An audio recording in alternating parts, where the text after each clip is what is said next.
minutes. But in no event shall debate go beyond Is it going to be a debate on the aliens? 11:50 a.m. The chair recognizes That was not a lot of rewards. Mr. Joyce. You need some help today? Is it with aliens? Thank you, Mr. Speaker. Mr. Speaker, more than 500,000 Pennsylvanians lack access to fast and reliable internet service at their homes. I'm very A interested. layer of difficulty to students who are trying to learn, to Okay, I get it. They're talking about precision farming like due students, to a lack of GPS signal. but I visit schools. I hear from teachers about students who struggle to complete their homework simply because they lack where are the aliens? access to high-speed internet in their homes. These problems are persistent and each contribute to a larger issue, that rural communities are suffering from a lack of access to broadband internet. To ensure that our rural communities are not left behind, they're gonna it is they're gonna time for talk about Congress to this commit before to the building aliens. out rural broadband infrastructure as part of the agriculture and rural development appropriations. Ensuring high-speed internet connections, whether from fiber optic cables, wireless towers, or I mean, satellite, I'm with will them ensure on that students are most able to of learn this. from home, that our employees are able to work from home, and that patients are able to heal from home. We, as a Congress, must stand committed to rural broadband development. Thank you. Mr. Speaker, right now, nearly Can I get this, like- oh, there we go. 400,000 acres of American I'm farmland flirting some aliens like by crazy. Chinese investors. Hit it, man. The increasing reach of the Chinese Communist Party is incredibly alarming. They're talking about the This land CCP is right being now. purchased near sensitive military installations and other areas critical to our national security. It is imperative that the Biden administration I'm gonna grab one of those slices of gain a pizza. better Is it like understanding of traditionally these land sliced? purchases and develop programs to halt the purchase of agricultural hold on, land guys. by those associated with China, Russia, North Oh, Korea, and Iran. fried shrimp. We must ensure that the USDA is able to improve tracking of foreign land ownership and help to ensure that our communities are protected and safe from the I would say this is a actions of the medium. I mean, Chinese this is Communist close Party. to a small in the U.S. This is a national security issue, and it is time for Congress and the Biden administration to take swift and decisive action to protect our American farmland. Hold on. Ready for the aliens? We're going to be sitting here watching Congress until they show us Chair recognizes some gray the booty. man You know what I from Illinois, mean? Mr. Quigley, for Where 5 is minutes. everyone? Thank you, Mr. Speaker. Mr. Speaker, today I'm reflecting on a moment that occurred just after I was sworn into this office.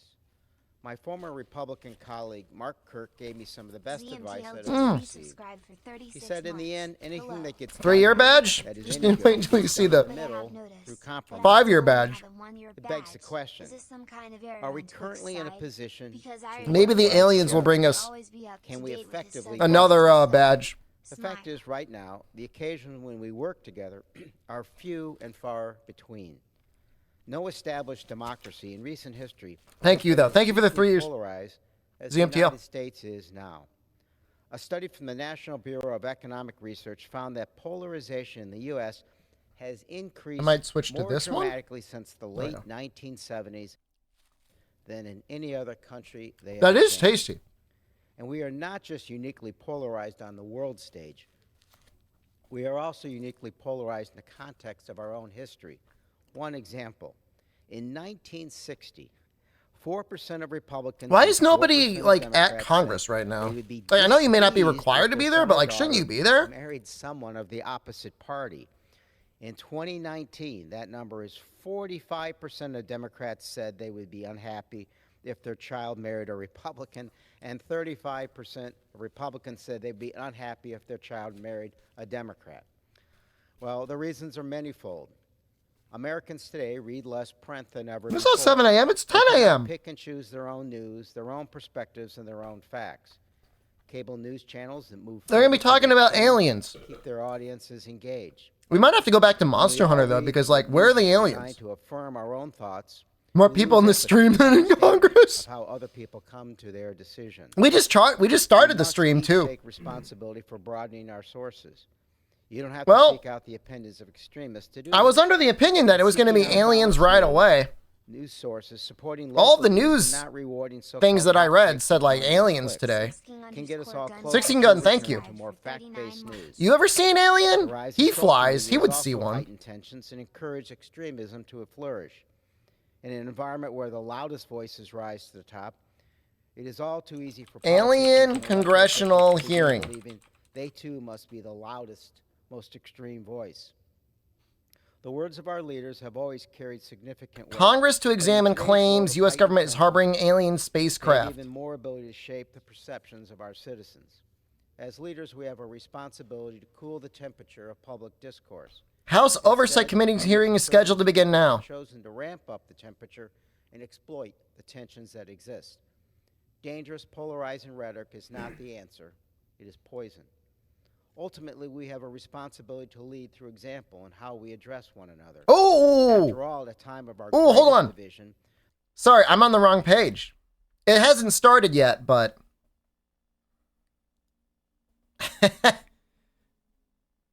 It's about to.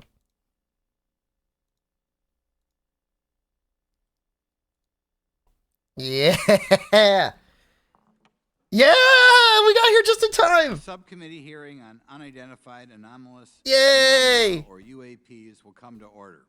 Welcome, everyone. How's the audio? Without objection, the chair may declare a recess at any time. Yeah, no Additionally, wonder everyone's in the other following hearing room. I would want to be here. for the purpose of participating in today's hearing. Mr. Burchett of Tennessee, Ms. Luna of Florida, Mr. Getz of Florida, Mr. Burleson of Missouri, Mrs. Ocasio-Cortez of New York, and Mr. Ogles of Tennessee. Without objection, so ordered. For today's subcommittee hearing, both the chair and I'm so ranking excited. member You have will no 10 idea. minutes for opening remarks. We may both be giving some of those minutes to other members of our party. I'm now going to recognize myself for 10 minutes. I'm actually going to try to get out of here in about 4, and then we'll give it to some of my friends over here. Good morning and welcome to the most AOC is at the alien hearing. exciting subcommittee Yeah. in Congress this week. The Subcommittee on National If you're good, Security, Noxella, Border and Foreign Affairs the for shine on my discussion bald is of like, it's distracting. unidentified anomalous phenomena.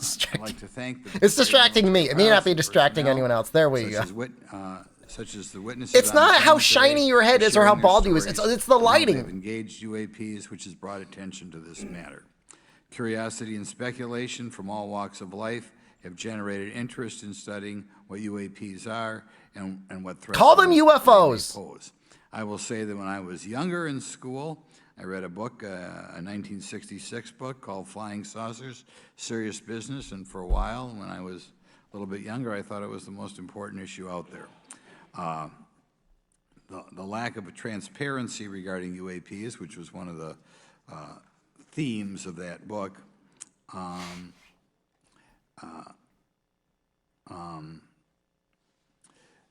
He loses spot. in any event, it's led to interest in studying what UAPs are and what threats they pose. The lack of transparency regarding UAPs has fueled wild speculation and debate for decades. Show us eroding that public trust alien. in the very institutions that are meant to serve and protect them, as is evidenced by the large number of people we have here. Oh, I show- also want show to point out everyone. In 1966, President Gerald Ford claimed to have seen a UFO, and in 1969 in Georgia, Jimmy Carter claimed to have seen a UFO. So Only this Democrats has have led seen Congress UFOs. to establish entities to examine UAPs. The National Gerald Ford was a Security Democrat, right? Or was he a Authorization Act of Republican? 2022 established the I all-domain can't remember. anomaly He was a kind of an resolution unremarkable officer, president. RO, to conduct or to coordinate efforts across the Department of Defense and other federal agencies to detect, identify, and investigate UAPs. However, AARO's budget remains classified, prohibiting meaningful oversight from Congress. In addition to AARO's efforts, NASA is leading an independent study on Oh no! UAPs to identify. I was how checking UAP 7 data is TV. gathered from both civilian and government entities Not adding that. that can be analyzed to shed light on the topic. However, despite these offices being established, there lies a pressing demand for You miss anything government good? transparency Not really. and accountability that cannot I mean, be I don't really delivered understand the emote, but I'll add it around if people really for want 50 it. years.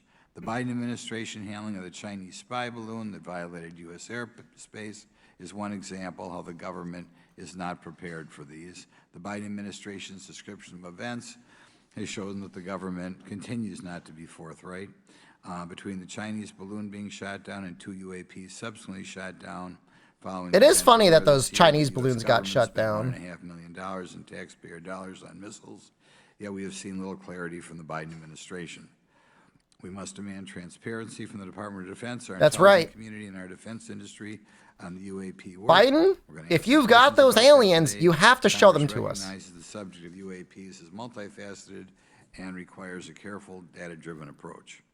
Today, we'll see clarity from these witnesses' testimonies, or we'll seek clarity as to what can be done to improve reporting for military and civilians and remain committed to objective. They're bringing the inquiry. whistleblower on, Congress right? should work to ensure that knowledge is not driven by fear. Trump said he'd tell us if they weren't real. Well, they maybe didn't tell Trump. They might have kept it a secret from him. Define our republic, which is a commitment to transparency and accountability.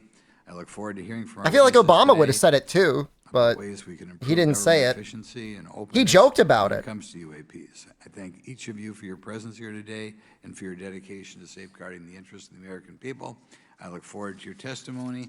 Now I'm going to turn it over for 2.5 or 3 minutes to Representative Burchett from Tennessee. Thank you, Mr. Chairman. Thank you all for being here. I want to thank everybody for making this happen today, and I want to remind everybody A this lot is of people there, nonpartisan man. issue. This has nothing to do with party politics. I think the cover-up goes a lot deeper than that. I also want to thank my colleagues, Representative Anna Paulina Luna, sitting beside me here, Jared Moskowitz, my friend across the aisle, has an incredible mind, and I'm anxious to hear his questions. My buddy Eric Burleson, and it's not in my notes here, but Matt Gates. If it hadn't been for Matt Gates, myself, him, and Luna would still be down at Eglin Air Force Base trying to get some answers. He's got an incredible legal mind. Also, I know I saw it in the crowd there, George Knapp, my buddy Jeremy Corbell. They're not witnesses, but they've provided some statements on this subject, and I seek unanimous consent to enter those statements into the record, Mr. Chairman. Without objection. Also, would like to enter in, I understand now that this is unclassified and it's public record, but as we all know, that's sometimes difficult for the public to get a hold of. A report, Defense Intelligence reference documents, Advanced Space Propulsion Based on Vacuum, Space-Time Metric Engineering, some light reading. Wait, vacuum space-time engineering? What? Thank you. You know, Mr. Knapp. You just dropped wrote, that "Since casually? What is it?" 1969, the position of our military has been that UFOs pose no threat to national security and are not worthy of further study. I'd say that's the biggest understatement of the decade. He also goes on to talk about the dismissive attitude. It's at odds with what was revealed in documents, reports, and internal memos. And Mr. Cabral says, as he writes these words, I have not UFOs seen the emerging as a documentary major Moment of topic Contact, global no. importance. I haven't heard of it. I can state that as a fact. Out there, I met a fellow who came in here all the way from Denmark to be here for this meeting. So this is huge. This is worldwide. I'm tuning in from I Japan. think we suspect what's going on, but I'd also like to thank the members of He Congress. just confirmed who time supported our travel, efforts to teleportation, make and this hearing UFOs. happen. Some I mean, of it you seemed like a invited pretty me to casual both sides mention. of their own. Space-time Those vacuum? members, of Excuse course, me? Some of them wish to remain anonymous, and I'll keep it that way. But also, finally, I'd like to thank these three brave witnesses here. They took an oath. They took an oath to uphold the Constitution of the United States, and dadgummit, they're doing it. And we owe them a debt of gratitude. I could, I'll boost the gain a little bit, guys, yeah. Hold on. Oh, this might work. Y'all quit clapping. You're cutting in on my time. Just kidding. These folks, they've got Just let me know nothing if to it's gain too loud. from Just this, you guys gotta and let me know. I think you're going to find out that they've endured quite a few slings and arrows. We need to remember them in our prayers and their families. And I'm thankful to them for their honest testimonies. Like time travel were a thing, everything would have been ruined by it already. Do you ever wonder why everything sucks all the time? And now they are all here to testify under oath for Congress. It's been so difficult to get here today. I've said, you know, in the Baptist church, we'd say that the devil's in our way. And the devil has been in our way through this thing. We've run into roadblocks from members, from the intelligence community, the Pentagon. I proposed legislation to go in the FAA reauthorization that just said if an airline pilot has a sighting, that when he makes that report to the FAA, that it would come to Congress. But I was told that the intelligence community did not like that, and the amendment was not even heard in committee. Vacuum energy of space as propulsion? That doesn't make any sense to me. They work for us. Dadgummit, we don't work for them. And that's exactly the point. This is an issue of government transparency. We can't trust a government that does not trust its people. We're not bringing little green men or flying saucers into the hearing. Sorry to disappoint about half y'all. We're just going to get to the facts. We're going to uncover the cover-up, and I hope this is just the beginning of many more hearings and more people coming forward about this. And I yield back the remainder of my time. I think, is it? I mean, he didn't say we wouldn't see we'll call Ms. Luna for her. gray aliens. The circumstances surrounding UAPs has captivated the attention of the American people for decades, ingrained in even the minds of our nation's leaders from Jimmy Carter to Barack Obama, Hillary Clinton to Donald Trump, Marco Rubio to Chuck Schumer, John Radcliffe to National Security Council officials. Yet from Roswell, New Mexico to the coast of Jacksonville, Florida, the sightings of UAPs have rarely been explained by the people who have firsthand accounts of these situations. This is largely due to the lack of transparency by our own government and the failure of our elected leaders to make good on their promises to release explanations and footage and mountains of overclassified documents that continue to be hidden from the American people. This isn't just how I feel. In fact, the American people largely believe that the government has actively covered up the truth about UAPs. Yeah. One poll in particular found that 68% of Americans believe that the government is hiding information about UAPs and not being honest about what we know about them. And from my personal experience, I believe the same thing.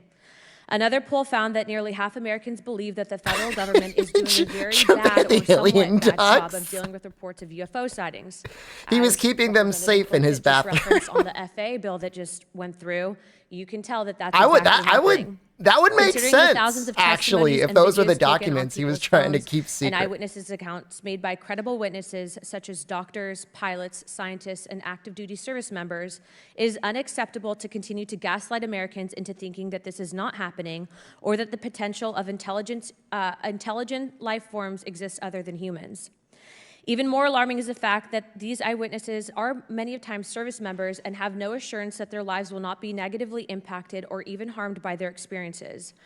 In being an active duty service member working on an airfield, I've had conversations with many pilots where they were in fear of coming forward for retribution and or being taken off flight status.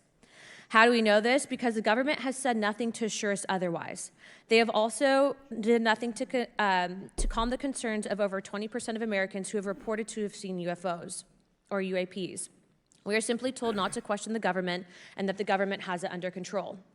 Today is the first hearing of its kind where we will attempt to get down to the bottom of what is actually happening with UAPs.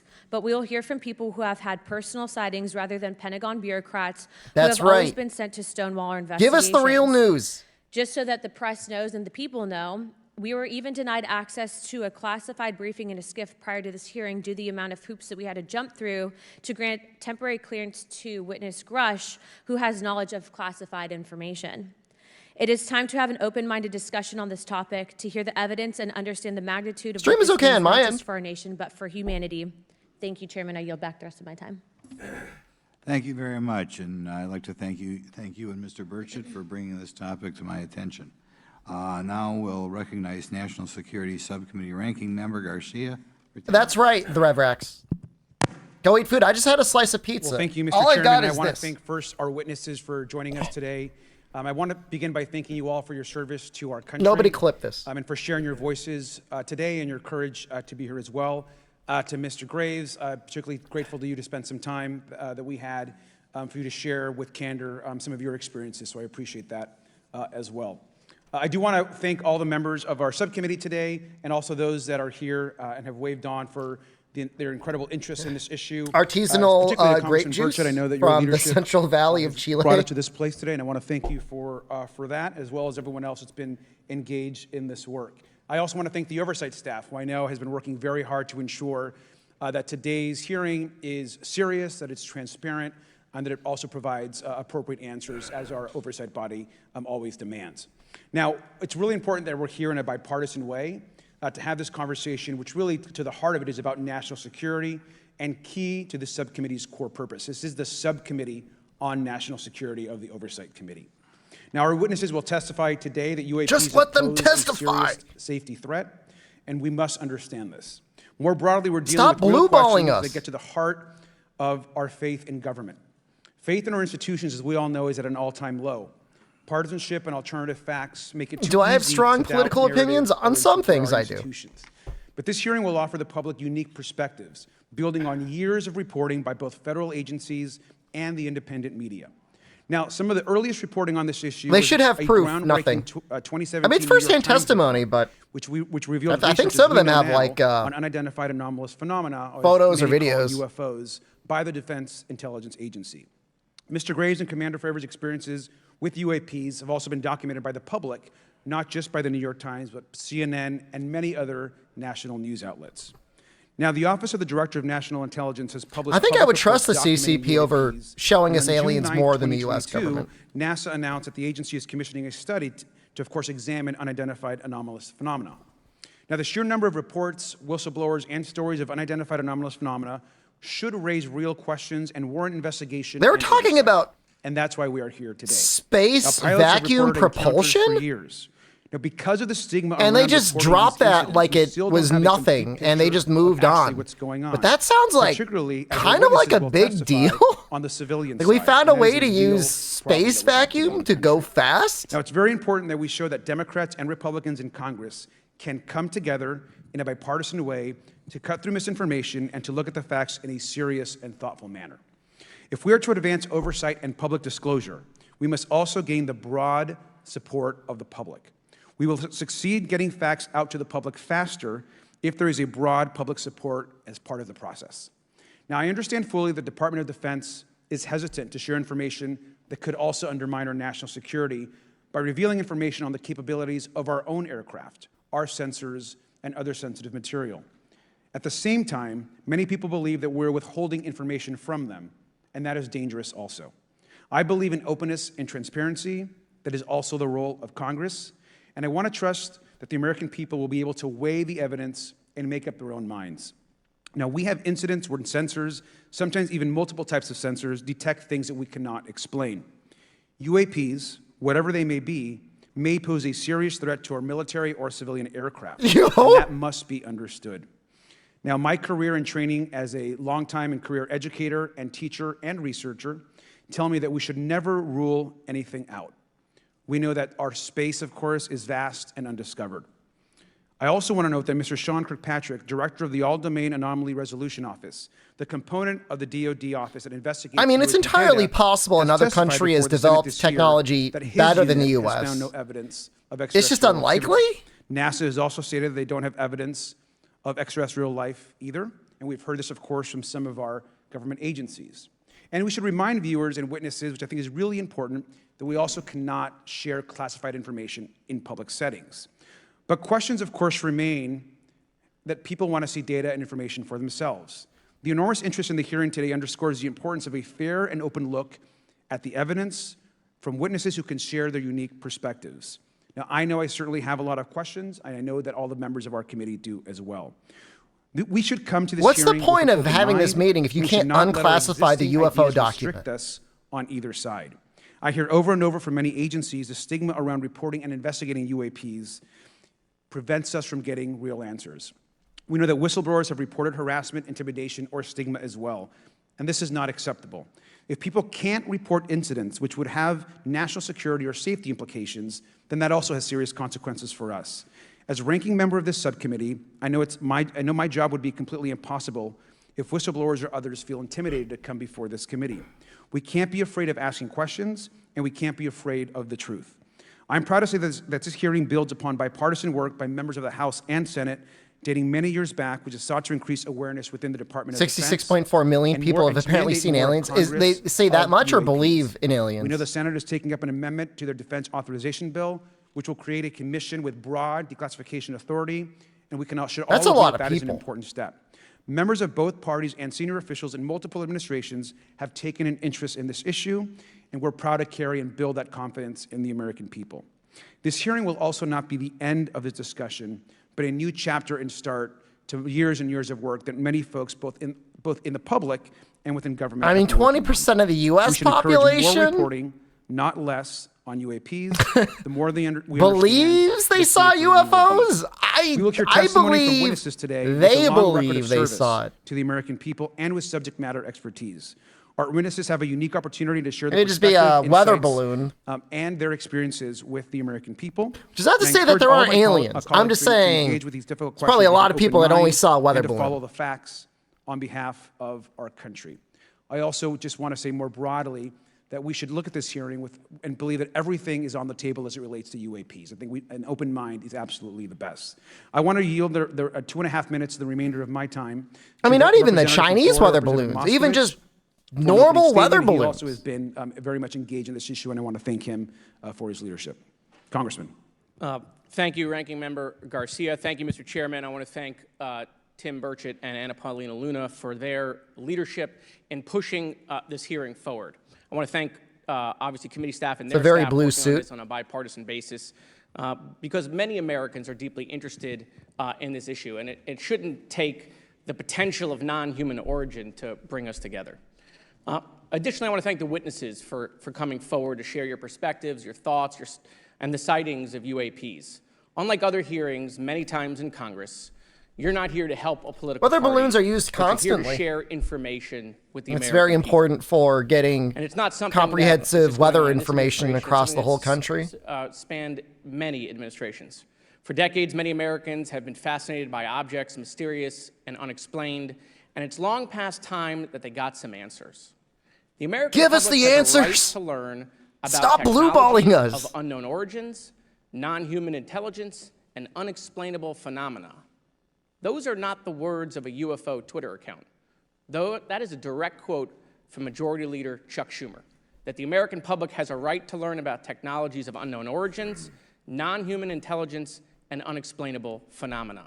In an interview with Fox News, recent former Director of National Intelligence John Radcliffe confirmed the U.S. government is aware a lot more sightings of UAPs, and that they have not made that information public. I quote, "There are a lot more sightings that have not been made public," Radcliffe said to Fox News.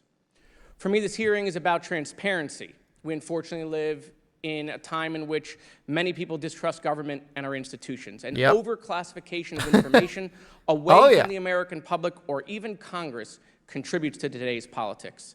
The American people have regular questions. What are UAPs? How come the media doesn't report more on them? Are they foreign adversaries? Are they U.S. technology? Are they something else? They ask themselves, how come when a Russian jet shoots flares at one of our drones, we have perfect pictures and videos to show the American people and the world, but when it comes to UAPs, nothing? Yeah, it's like a blurry tic-tac. Of course, we must always tic-tac. protect our national security to maintain our superiority, like when stealth helicopters were only rumored to exist, but were used in the Osama bin Laden raid in 2011. But we can't allow that to be used as a shield to keep the American people completely in the dark from basic truths. The American people deserve to hear more about special access programs. Congress has a right to know if there's any unsanctioned weapons development, satellite imagery that has not been provided to Congress. Congress created the All-Domain Resolution Office in the NDAA of 2022. In its initial analysis, there are 171 uncharacterized UAP reports, and this is the words from the report, that appear to have demonstrated unusual flight characteristics or performance capabilities. I believe more information is known about the 171 instances. It's time for Congress to reinsert ourselves. I call on our military leaders and intelligence officials to release more information to the American people about UAPs. And to our military I mean, leaders, if we're completely if there's nothing to outclassed conceal, by something, let Congress like go to it's their business to like get more defense spending. They should just be honest about it. We should have disclosure today. We should have disclosure tomorrow. The time has come. Thank you, Ranking Member. Thank you, Mr. Moskowitz, and I would yield back now to our chairman. Thank you. Right, now I'd like to introduce our witnesses. Our first witness is Lieutenant Ryan Graves. He's the Executive Director of Americans for Safe Aerospace. Lieutenant Graves is also a former U.S. Navy F-18 pilot with his own UAP experience. The next witness, David Grush, is a former senior intelligence officer with the National Geospatial Intelligence Agency and was a senior technical advisor for UAP issues. And finally, retired Navy Commander David Fravor, squadron leader who worked as a that guy looks like 18 years. he's holding in a wicked fart. UAP experience known as Sure, U.S. has more defense spending than any other country. Oh, absolutely. Today. That doesn't mean they don't want more. 9G, the witnesses will please stand and raise their right hands. Do you solemnly swear or affirm that the testimony you are about to give is the truth, the whole truth, and nothing but the truth, so help you God? Let the record show that all the witnesses answered in the affirmative. You may be seated. Does everybody's name start with a Appreciate G? you all being here today and look forward to your testimony. I'll remind the witnesses that we have read your written statements and they will appear in full in the hearing record. Please try to limit your oral statements to 5 minutes. As a reminder, please press the button on the microphone in front of you so that it's on and the members can hear you. When you begin to speak, the light in front of you will turn green. After 4 minutes, it'll turn yellow, and the red light, when that comes on, it tells you your 5 minutes have expired. You lie, I'll you recognize Mr. die. Graves for 5 minutes for your opening. I don't know about that. Thank you. Chairman Grothman, Ranking Member Garcia, distinguished members of the House Oversight Subcommittee on National Security, Representatives Burchett and Luna. My name is Ryan Fobbs Graves, and I'm a former F-18 pilot with a decade of service in the U.S. Navy, including 2 deployments in Operation Enduring Freedom and Operation Inherent Resolve. I have experienced advanced UAP firsthand, and I'm here to voice the concerns of more than 30 commercial aircrew and military veterans who have confided their similar Show us the encounters picture. with me. Today, I would like to highlight 3 critical issues that demand our action. As we convene here, UAP are in our airspace, but they are grossly underreported. These sightings are not rare or isolated, they are routine. Military aircrew and commercial pilots, trained observers whose lives depend on accurate identification, are frequently witnessing these phenomena. The stigma attached to UAP is real and powerful and challenges national security. It silences commercial pilots who fear professional repercussions, discourages witnesses, and is only compounded by recent government claims questioning the credibility of eyewitness testimony. Parts of our government are aware of more about UAP than they let on, but excessive classification practices keep crucial information hidden. Since 2021, all UAP videos are classified as secret or above. This level of secrecy not only impedes our understanding, but fuels speculation and mistrust. In 2014, I was an F-18 Foxtrot pilot in the Navy Fighter Attack Squadron. I mean, that really wasn't that long ago. And I was stationed at NAS Oceana in Virginia Beach.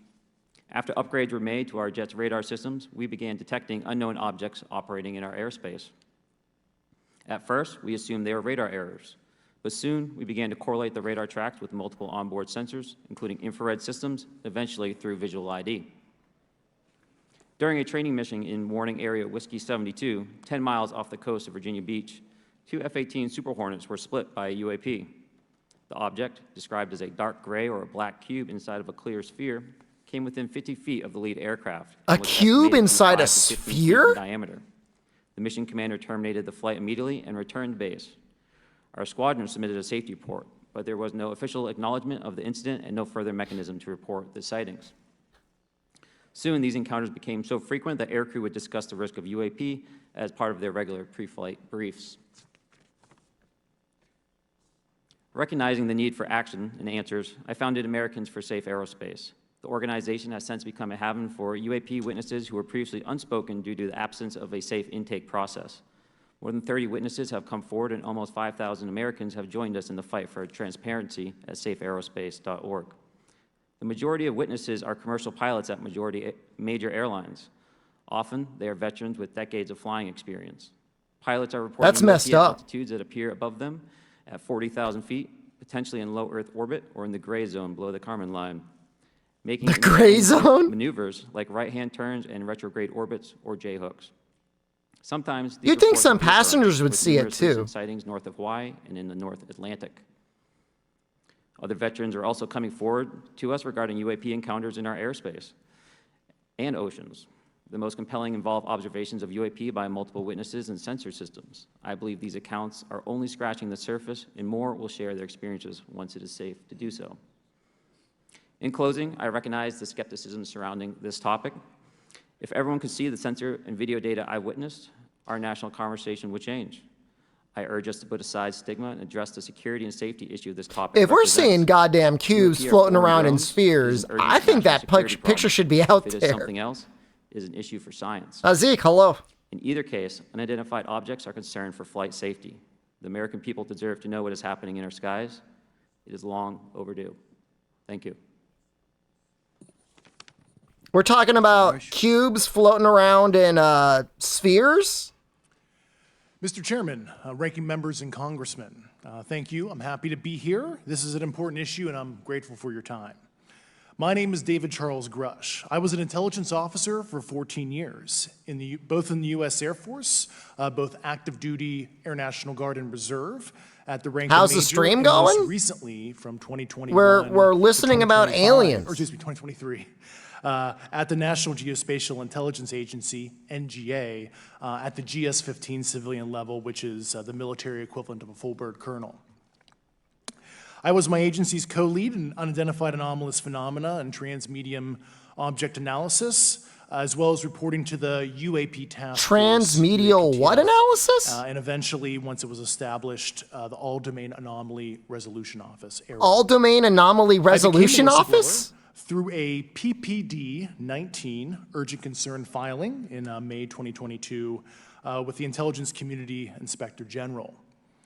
Following concerning reports from multiple... You ever see a cube in a sphere before 6 King Gun? They just admitted it. And intelligence community individuals that the U.S. government is operating with secrecy above congressional oversight with regards to... Your favorite game and character in the game? Aren't we on the Just Chatting? ...by individuals with a long-standing track record of legitimacy and service to this Murph, country. dude, thank you. What is our category right now? I thought we were in Just Chatting. Official We're in Just documentation Chatting, man. and classified oral testimony. The aliens are my favorite. My various colleagues. I have taken every step I can The to cube. corroborate this evidence over a period of 4 years while I was with the UAP task force and do my due diligence on the individual sharing it. This is because of these steps, I believe strongly in the importance of bringing this information before you. I am driven by a commitment of both we mostly play truth Monster and Hunter. transparency, rooted in our inherent duty to uphold the United States Constitution and protect the American people. Swirling I'm asking stars Congress like... to hold our government to this standard and thoroughly investigate That's these kind of claims. crazy. But as I stand here under oath now, I am speaking to the facts as I've been told them. In the U.S. Air Force, in my National Reconnaissance Office, NRO... My part-time streamer? I've been full-time for almost 5 years. From 2019 to 2021. I served at the NRO Operations Center on the director's... Can I make him louder? I don't know if I can. I make him a little bit louder. And supporting a variety of contingency operations, which I was the Reserve Intelligence Division Chief backup. In 2019, the UAP Task Force Director asked me to identify all special access programs and controlled access programs, also known as SAPs and CAPs, we needed to satisfy our congressionally mandated mission, and we were direct report at the time to the DepSecDef. At the time, due to my extensive executive level intelligence support duties, I was cleared to literally all relevant compartments and in a position of extreme trust, both in my military and civilian Help increase my new followers? I was informed you could spend like $10,000 on art. Nobody cares unless you're entertaining. UAP crash retrieval and reverse engineering program, to which I was denied access to those additional read-ons when I requested it.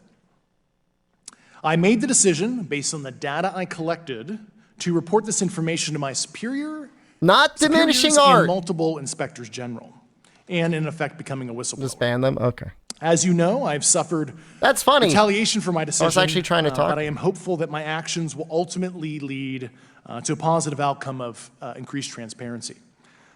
Thank you, and I'm happy to answer your questions. Thank you. Commander Fravor? Thank you. Thank you, Mr. Chairman, Congressmen, Congresswomen. I want to first thank you for the invitation to speak to the committee on the UAP topic that's been in the news for the past 6 years and seems to be continuing to gain momentum. No, it's been out around for a lot longer than that. My name is David Fravor. I'm a retired commander in the United States Navy. In 2004, I was a commanding officer of Strike Fighter Squadron 41, the world-famous Black Aces. We were attached to Carrier Wing 11, stationed on board the USS Nimitz, and had begun a 2-month workup cycle off the coast of California. On this day, we were scheduled for a 2v2 air-to-air training with the USS Princeton as our control. When we launched off Nimitz, my wingman was joining up. We were told that the training was going to be suspended and we were going to proceed with real-world tasking. As we proceeded to the west, the air controller was counting down the range to an object that we were going to, and we were unaware of what we were going to see when we arrived. The controller had told us that these objects had been observed for over 2 weeks, coming down from over 80,000 feet, rapidly descending to 20,000 feet, hanging out for hours, and then going straight back up. For those who don't realize, above 80,000 feet is space. We arrived at the location at approximately 20,000 feet, and the controller called merge plot, which means that our radar blip was now in the same resolution cell as the contact. As we looked around, we noticed that we saw some whitewater off our right side. It's important to note that the weather on this day was as close to perfect as you could ask for off the coast of San Diego. Clear skies, light winds, calm seas, no whitecaps from waves. So the whitewater stood out in a large blue ocean. All 4 of us, because we were in F-18Fs, so we had pilots and Wizzo in the back seat, looked down and saw a white tic-tac object with a longitudinal axis pointing north-south and moving very abruptly over the water like a ping-pong ball. There were no rotors, no rotor wash, or any sign of visible control surfaces like wings. As we started clockwise towards the object, my Wizzo and I decided to go down and take a closer look with the other aircraft staying in high cover to observe both us and the tic-tac. We proceeded around the circle about 90 degrees from the start of our descent, and the object suddenly shifted its longitudinal axis, aligned it with my aircraft, and began to climb. We continued down another 270 degrees, nose low, where the tic-tac, or we considered 270 degrees to where, and we went nose low to where the tic-tac would have been. Our altitude at this point was about 15,000 feet, and the tic-tac was about 12,000. I told you, I'd heard about the tic-tacs. As we pulled nose onto tic-tacs. the object within about a half mile. I'm no rookie. It rapidly accelerated in front of us. Don't mind me drinking wine from the bottle. 8,000 feet above us, lost contact also. We immediately turned back to see where the whitewater was at, and it was gone also. So as we started to turn back towards the east, the controller I've heard about those tic-tacs. But that thing is at your cat point, roughly 60 miles away in less than a minute. You can calculate the speed. We returned to Nimitz. We were taking off our gear. We were talking to one of my crews that was getting ready to launch. We mentioned it to them, and they went out and luckily got the video that you see, that 90-second video. What you don't see is the radar tape that was never released, and we don't know where it's at, of the active jamming that the object put on an APG-73 radar, and I can get into modes later. Bougie, after going to Japan, I will have you know. What is shocking to us is that the incident was never investigated. 7-Eleven branded wine. Tapes were never taken, and after a couple days, it turned into a great story with friends. I think it was like $2 or $3 for the bottle. Jay Stratton had contacted me to investigate. Unbeknownst to all, he was part of the ATIP program in the Pentagon, led by Lou Elizondo. And there was an official report that came out that's now on the internet. Years later, I was contacted by the other pilot, Alex Dietrich, and asked if I'd been contacted, and I said no, but I'm willing to talk. I was contacted by Mr. Elizondo, and we talked for a short period of time, and he said we'd be in contact. A few weeks after that, I was made aware that Lou had left the Pentagon in protest and joined forces with Tom DeLonge, Chris Mellon, Steve Justice, and others to form Two Stars Academy, an organization that pressed the issue with leading industry experts and U.S. government officials. Maybe 20%, 12.5%. President today, Ralph Blumenthal, and Helene Cooper to publish the articles in the New York Times 2017 New York Times. And it removed the stigma on the topic of UFOs, which is why we're wearing anything in cheap. What corners did they cut? Those articles it's fine open for the door table for the one. government and public that cannot be closed. It has led to an interest from our elected officials who are not focused on little green men, but figuring out where these craft are, where are they from, the technology. I am worried about the little green men. Operate. Something's got to be inside the Tic Tac. And the NDAA. There are multiple witnesses coming forward to say that have firsthand knowledge, and Mr. Grush just covered that. What concerns me is that there's no oversight from our elected officials on anything associated with our government processing or working on craft. Believe it, not from this world. This issue is not a full public disclosure that can undermine national security, but it is about ensuring that our system of checks and balances works across all work done in the government using taxpayer funds. Relative to government programs, we gotta find them, and one of you guys gotta fuck them. I'm sorry, but House and Senate. And that's the only way that this is going to ever get anywhere. Should not be exempt. In closing, I would like to say that the Tic Tac object we engaged in 2004 was far superior to anything that we had on time, have today, or are looking to develop in the next 10 years. If we in fact have programs that possess this technology, it needs to have oversight from those people that the it's all citizens of this copacetic, wine 'em, dine 'em, romance 'em. What is best for the United States and best for the citizens. It's the only alternative to war. Thank you very much. I know it's very difficult for all of you, all you've done in the past to try to illuminate this issue. Mr. Groffman looks like he would volunteer. Questions. I'm going to start with Mr. Graves. Him all red and sweaty. The pilots that you interact with the organization, do you feel adequately trained and briefed on how to I come in peace. No. Right now, military witnesses to UAP have limited options for reporting UAP. But more concerning is that commercial aviation sector has not adapted to the lessons that the military has implemented. The military and Department of Defense has stated that UAP represent a critical aviation safety risk. We have not seen that same language being used in the commercial markets. They are not acknowledging this risk. Okay. What steps do you think have to be taken to improve a pilot's UAP reporting, be it military or commercial? Right now, we need a system where pilots can report without fear of losing their jobs. Thanks for streaming. You're welcome. That the stigma associated with this topic is going to lead to professional repercussions, either through management or perhaps through their yearly physical check.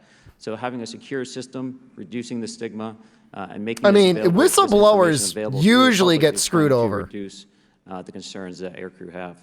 Could you just give me a little idea of the degree to which reports in the past are not made public right now?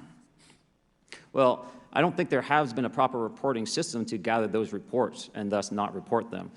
So to answer your question, I think there is a dearth of data due to the fact that the reporting has been limited up to this time. Could you tell me why you believe it's, kind of to play the devil's advocate, a reason why some of this stuff should not be available to the public? There's certainly some national security concerns when we use our advanced sensors in our tactical jets to be able to identify these. I mean, that's reasonable, right? If we're using state-of-the-art technology that we don't want to have public. I would be curious to see how. But like stuff from like over 10 years ago. The different nuances of how this topic is classified from the perspective of UAP, not national security.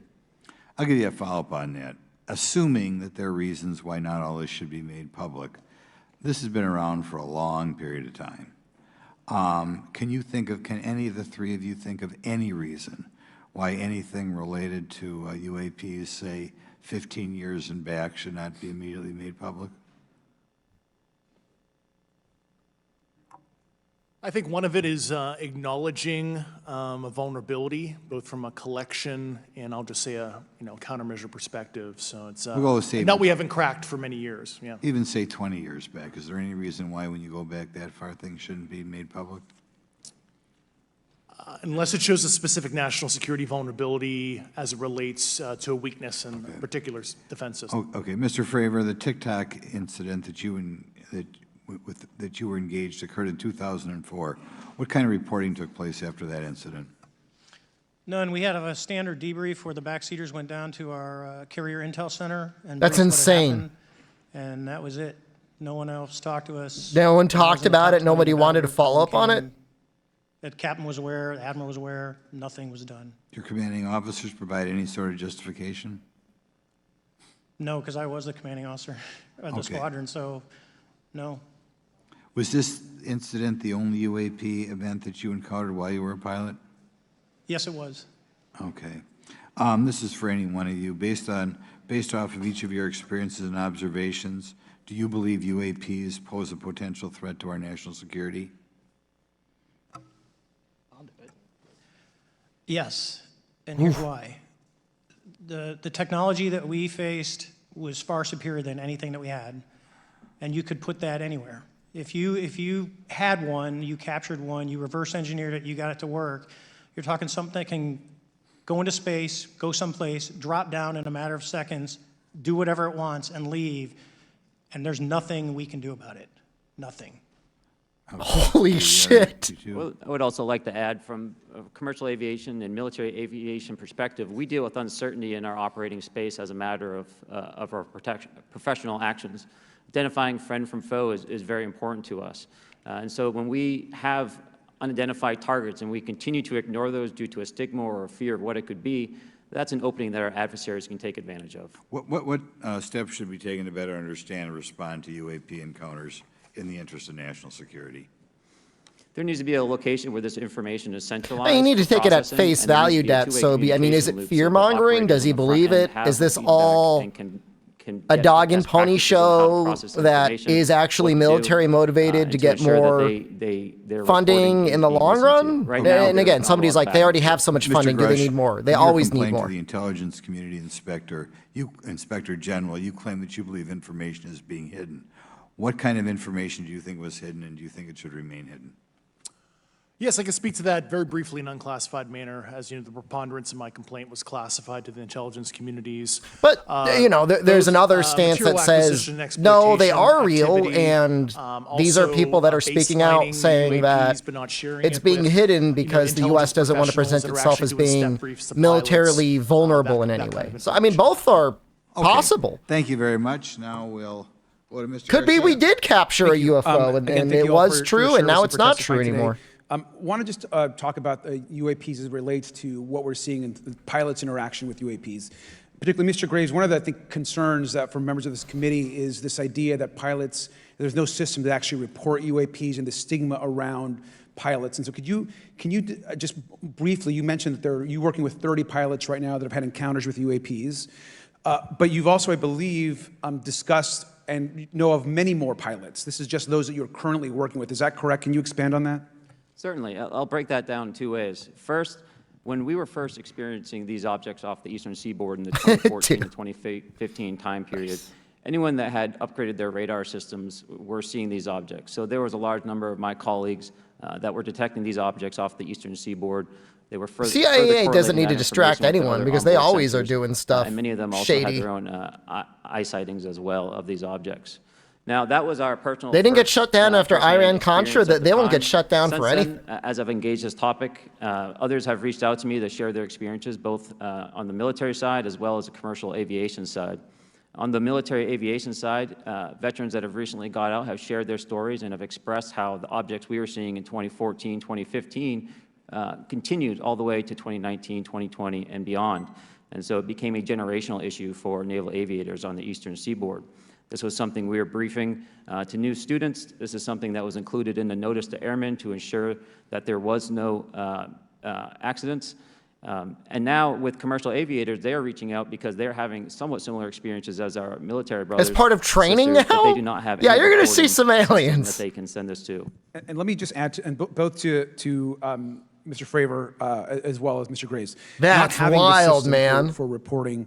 Would you both agree that it's harmful to not just our national security interests, but to understand this phenomenon of what's happening with UAPs? I think it's actually a travesty that we don't have a system to correlate this and actually investigate. You know, so if you took the East Coast, you know, there's coastal radars out there that monitor our air defense identification zone, so out to 200 miles. They can track these, you know, so when you see them, they could actually go and pull that data and get maneuvering. And instead of just having the airplanes, there's other data sources out there. And I've talked to other government officials on this. So you need a centrally located repository that these reports go to. So if you just stuck it in DOD, you wouldn't get anything out of the Intelligence Committee because they have a tendency to not to talk. But if you had a central No, this has been going on those for an reports hour. would come in, not just military, but also commercial aviation, because there's a lot of that going on, especially if you talk to anyone that flies from here to Hawaii. Over the Pacific, they see odd lights. So I think you need to develop something that allows you a central point to collect the data. That's basically what they're saying, is like the data is out there, but whenever there's any data in the military, it's kept as secret. That have reached out to me through Americans for Safe Aerospace are doing so because they don't feel there's another way for them to report this safety issue. And I think one of the clear outcomes of this hearing, I mean, if it's from here to Hawaii, I mean, it's very possible that there's a layer of U.S. military technology that is so top secret, other areas of the military are unaware of it. Understands the scope of our national security interests and what may be classified if it's or not. Operating within some sort of system. ostensibly American airspace. Not saying the Pacific is American airspace, but between Hawaii and the west coast of the U.S., that would make sense. Beyond this reporting system that you think that we can do as a government to encourage and facilitate more civilian reporting? I think we're doing it right now. Okay, great. I think this hearing is going to show the American people that their government takes this topic seriously. And how about civilians that may not be pilots? What kind of process could be in place for civilians who are not pilots, who may have UAP encounters? Do either of you have any suggestions that could facilitate that? My recommendations would be to make that a sensor-centric operation in order to make it as objective Anything as possible. good? They talked about vacuum space propulsion. I agree with Mr. Graves on that. And that there are just briefly, I also just want absolutely to objects that are unaccounted for in our the two pilots and the airspace. question for Mr. Grush. One of the things that I found fascinating in our discussion, Mr. Graves, last night as well, is that you two both people that are described, relatively high in the military. UAPs But I mean, and formations and the way they. If you're not a five-star general currently ranking in the military, then maybe you wouldn't know. Or in our air, and the way that they move is essentially ways in which current technology or aircraft that we know of are unable to actually function or move. And so will you just, for the public record, again, once again, just briefly just either describe or note that aircraft that are being witnessed, particularly by the 30 folks that you're working with, are essentially outside the scope of anything that we know of today and the technology we have today. Mr. Graves, Mr. Fravor? Yes, the objects that are being seen by commercial pilots are I'm interested in maneuvers that world events, Senkai. To our current understanding of our technology. World events and Monster Hunter are about the only things I care about on this platform. Well. Sometimes variety. Yeah, I concur with that. We have nothing that can stop in midair and go the other direction, nor do we have anything that can, like in our situation, that he knows of, hang out for 3 hours and go back up. Thank you. My last question, and sometimes I know that you have also said some of these answers in the past, but we're trying to get them on the public record as well, which is really important. Mr. Grush, finally, do you believe that our government is in possession of UAPs? Absolutely, based on interviewing over 40 witnesses over 4 years. And where? I know the exact locations, and those locations were provided to the Inspector General and some of which to the intelligence committees. I actually had the people with the firsthand knowledge provide a protected disclosure to the Inspector General. Thank you. And Mr. Chairman, I would just say that I think that these questions are important questions, and I look forward to being we have them, and he knows where they are. A lot of questions from the committee members, so I yield back. Thank you. We'll go to Mr. Burchett himself.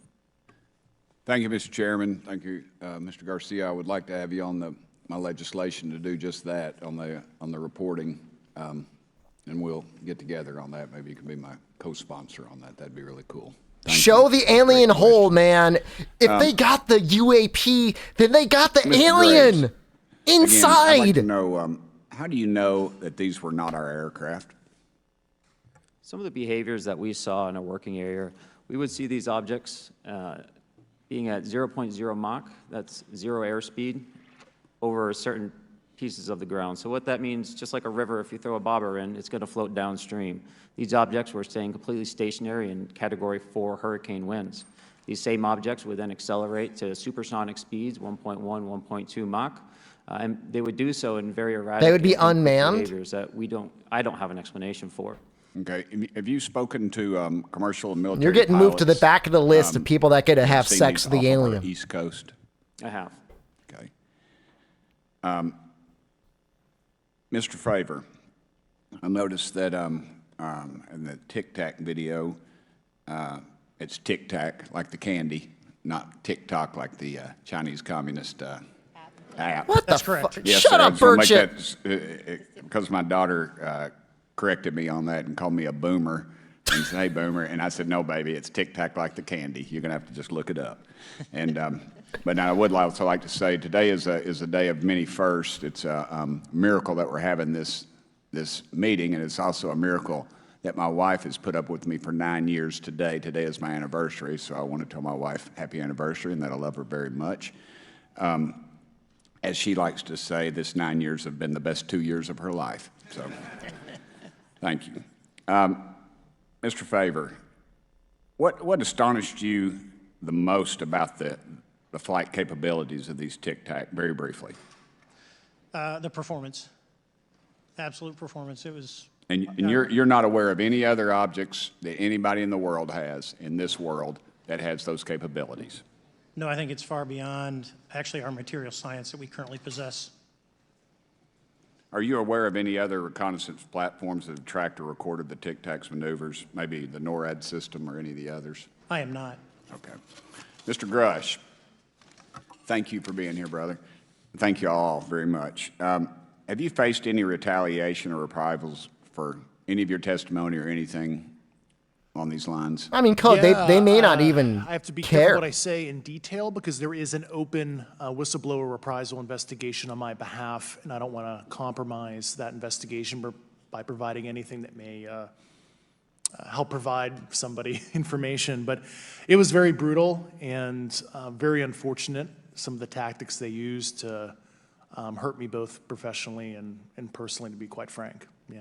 It's very unfortunate, as they say, when you're over the target, that's when they do the most. Yeah, whistleblowers get no Do you have any personal protection, knowledge man. of people who've been harmed or injured in efforts to cover up or conceal these extraterrestrial technology? Yes. Personally. Have anyone been murdered that you would that you know of or have heard of, I guess? I have to be careful asking that question. I directed people with that knowledge to the appropriate. Holy shit! Maybe in a if we could get in a confidential area, SCIF, we could talk about that. But unfortunately, we were denied access to the SCIF, and that's very unfortunate in this scenario. He's saying people might have been killed over the aliens. Mr. Favor, do you believe that you witnessed an additional object under the water in relation to your encounter? I will say we did not see an object. There was something there to cause the whitewater, and when we turned around, it was gone. So there was something there that obviously moved. Okay, it was not the same object though that you were looking at, correct? No, we actually joked that the Tic Tac was communicating with something when we came back, and because What happens if he's lying? We were in another. Then one guy instance, was we're told lying about aliens. There's still two other people. What if they're all lying? During viewing of when there were some people chasing Welcome to some life, of these dude. objects. Did you experience any of that jamming or interrupting your radar or weapons system? My crew that launched after we landed experienced significant jamming to the APG-73 radar, which was what we had on board, which is a mechanically scanned, very high-end system prior to the APG-79. And yes, it did pretty much everything you could do: range, velocity. I'm assuming we're talking about the witnesses. I mean, the congressional people are just asking questions. I'm about to run out of time, but are you aware of any of our enemies that have that capability? No. Okay, I would also like to note for the record that, like George Knapp breaking Area 51, he's the reason I knew about that, and the reason I know about the Tic Tacs is Leslie Keene from New York Times article, and I would encourage everybody to read that. Thank you, Mr. Chairman. I yield back to you for no time. Very good. Mr. Raskin? Thank you, Mr. Chairman. Mr. Graves, you reported UAP encounters. I mean, the hope for this hearing is to training flights, I think, get Congress to get the ability to declassify some of these documents. Encounters may be putting pilots at risk, so they can become public. My first question is, you've identified these as taking place on the East Coast. Is it just on the East Coast where these encounters have been reported? No. Since the events initially occurred, I've learned that the It's on his head. I think he's been going through a cancer treatment, so all operations, don't bully him Navy too operations much. are being conducted across the world. And that's from the Ultimate Anomaly Resolutions Office. I think he could probably have better. Right, can you describe your experience after you decided Head to come attire than a forward bandana, but if and, that's his choice, that's his go public choice. with your experience? Certainly. Like many others, in 2017, I saw the New York Times article come out as well. And for me, it was special because I recognized the voices on the video. I recognized the video itself. I had seen it when it was taken. I seen it when it was debriefed. And so that was kind of shook me because I realized that this problem was still ongoing. And so I reached out to colleagues back on the East Coast. Oddly enough, it might be a congressional thing. Like, he may not be allowed to wear a hat, so he has to wear a bandana, as stupid as that sounds. I know in some congressional hearings, you're not allowed to drink anything other than, like, water and milk. Characteristics to the UAPs that So you'll just see people chugging milk and, like, eating candy. What the convergence of descriptions is? Certainly. Which sounds we were primarily very seeing stupid. Dark gray or But black cubes inside of a clear sphere. I'm sorry, dark gray or black cubes? Yes, inside of a clear sphere. That's so weird, a cube in a sphere. We're touching the inside of that sphere.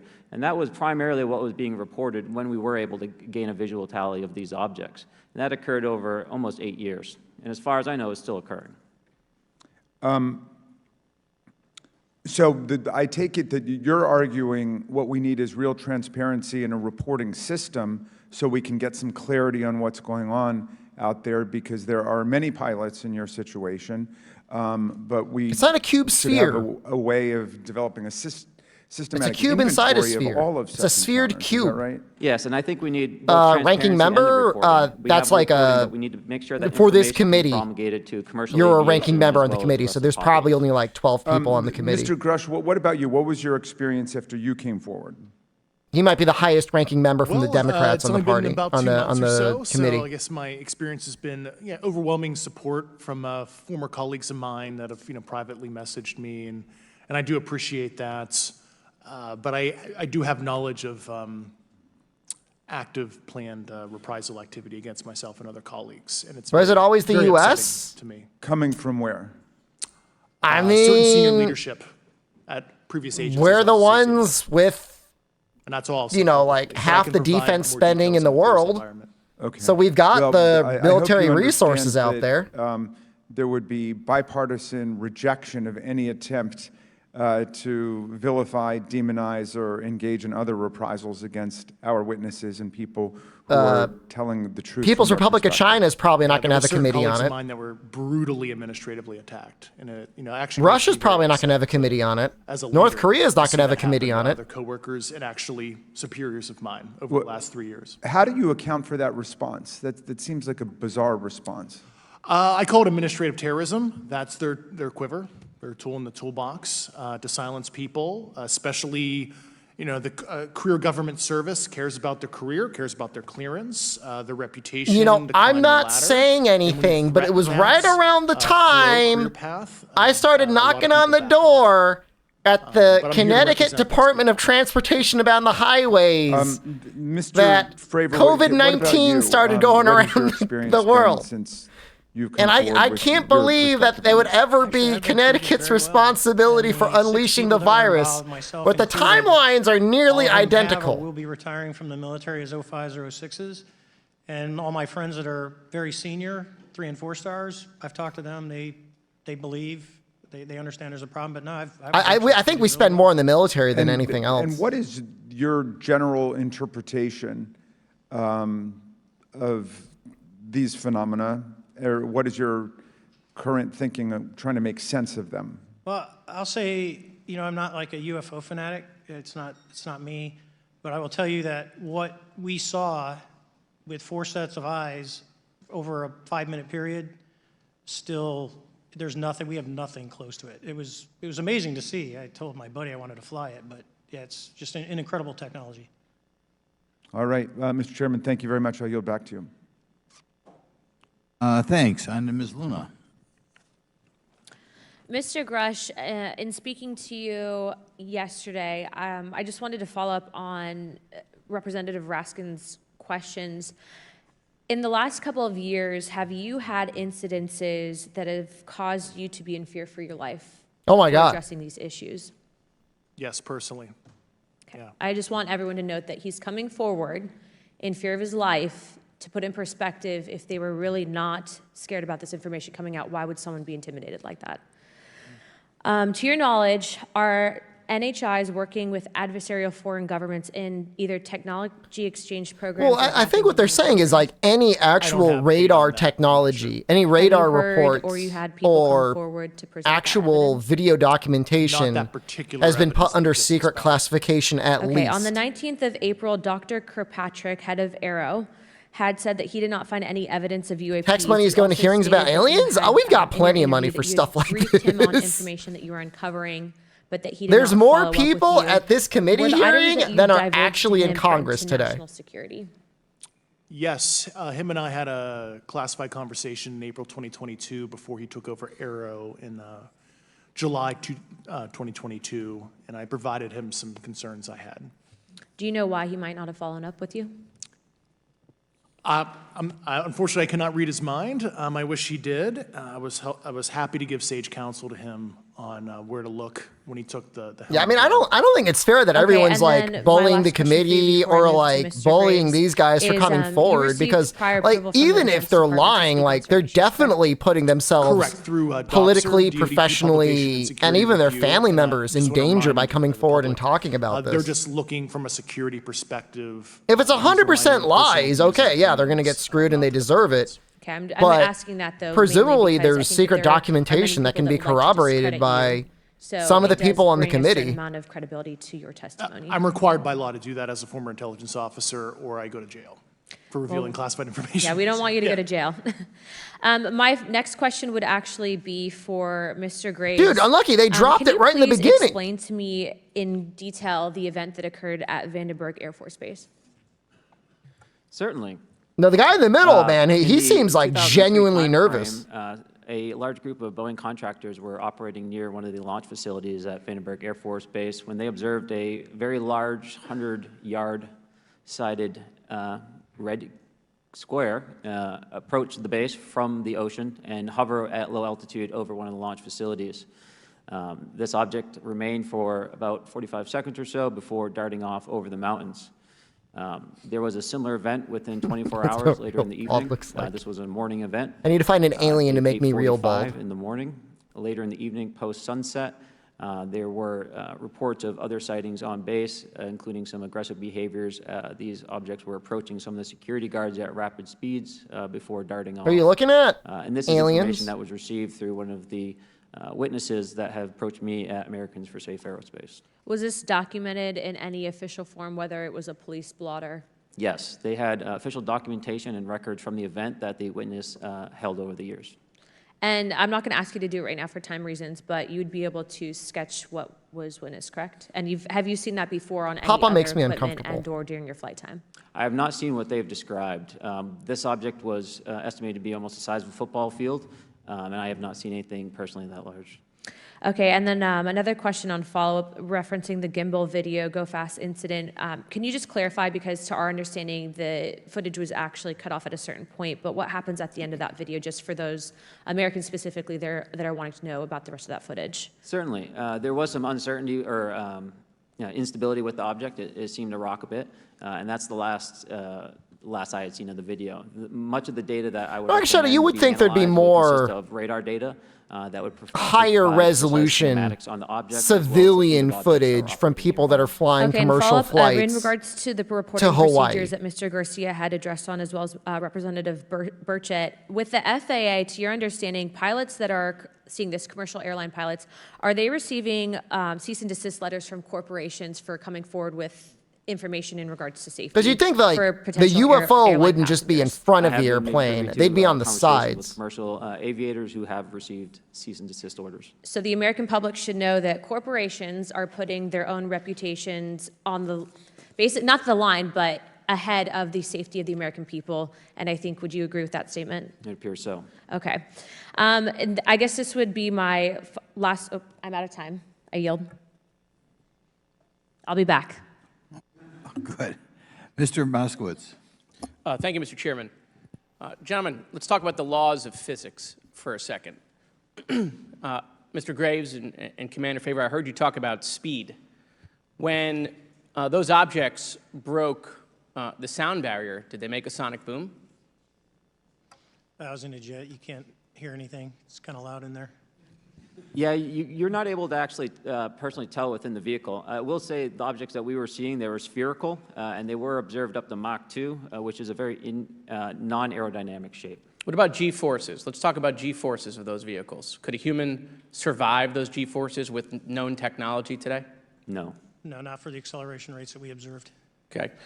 What about what they look like? How close did you get? Did you see a seam or a rivet or a section? And what I mean is, obviously, the jets you're flying have all those things. An alien These could. objects have those.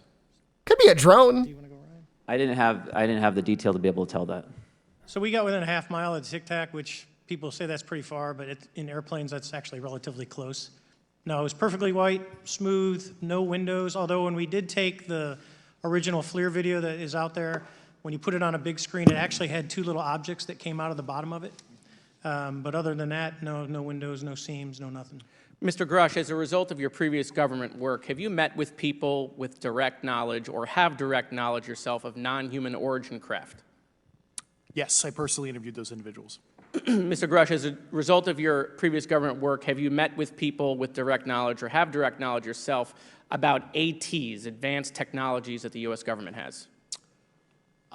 Based on conventional advanced tech, I was briefed to the preponderance of the Defense Department's both space and aerospace compartmented programs, yeah. Do you have knowledge or do you have reason to believe that there are programs in the advanced tech space that are unsanctioned? Yes, I do. Okay. Yeah. And when you say that they're above congressional oversight, what do you mean? I think this is a good back and forth. Complicated question. So there's, some, I would call it abuse here. So congressional oversight of conventional special access programs, so I'll use Title 10, so DOD as an example, right? So 10 U.S. Code Section 119 discusses congressional oversight of SAPs, discusses the DepSecDef's ability to waive congressional reporting. However, the Gang of Eight is at least supposed to be notified if a waived or waive bigoted unacknowledged SAP is created, and that's public law. Well, so that how does, I mean, I don't want to cut you off, but Yeah. how does a program like that get funded? I will give you generalities. I can get very specific in a closed session, but misappropriation of funds and Does that mean A that, link does that to mean the that alien there is stream. money in the budget that is said to go to a program, but it doesn't, and it goes to something else? yes, I have specific knowledge of that. Yep. Do you think U.S. corporations something are about Gang of Eight. I don't know if that's like a overcharging military thing. for certain tech they're selling to the U.S. government, and that additional money is going to programs? Correct, through something called IRAD. Okay. Satellite imagery. Let's talk about satellite imagery. We have satellites all over the place, some that we're aware of and many that we're not aware of, right? We're taking pictures of everything at every point and second. Mr. Grush, are you aware, do you have direct knowledge, or have you talked to people with direct knowledge that there are satellite imagery of these events? That was one of my primary tasks at NGA, since we process, exploit, and disseminate that kind of information. I've seen multiple cases, some of which, to my understanding, and of course I left NGA in April, so that's my information cutoff date. But I personally reviewed both what we call overhead collection and from other strategic and tactical platforms that I could not even explain prosaically. And I have a degree in physics, by the way, as well. And I am aware that you guys have not seen these reports, unfortunately. And I don't know why. Do you have direct knowledge, or you've spoken to people with direct knowledge that this imagery applies to crash sites, crash imagery? I can't discuss that in an open session. Okay. Do you have any information that the U.S. government is involved in a disinformation campaign to deny the existence? And some of them are in Twitch chat right now. I can't go beyond what I've already stated publicly in my News Nation interview because it touches other sensitivities. Okay. It's like no physical evidence or photo evidence has been released in this session. But they're talking about trying to get Ms. Fox? stuff released. Thank you, I'm an Mr. alien? Chairman, I thank Nobody our said that. witnesses for I'm just being saying here that I think today. there's probably some people in Twitch chat that are Mr. Garouche, paid in your government sworn drones to testimony, spread You disinformation. state that the United States government has retrieved supposedly extraterrestrial spacecraft and other UAP-related artifacts. You go so far as to state that the U.S. is in possession of, quote, non-human spacecraft, end quote, and that some of these artifacts have circulated with defense contractors.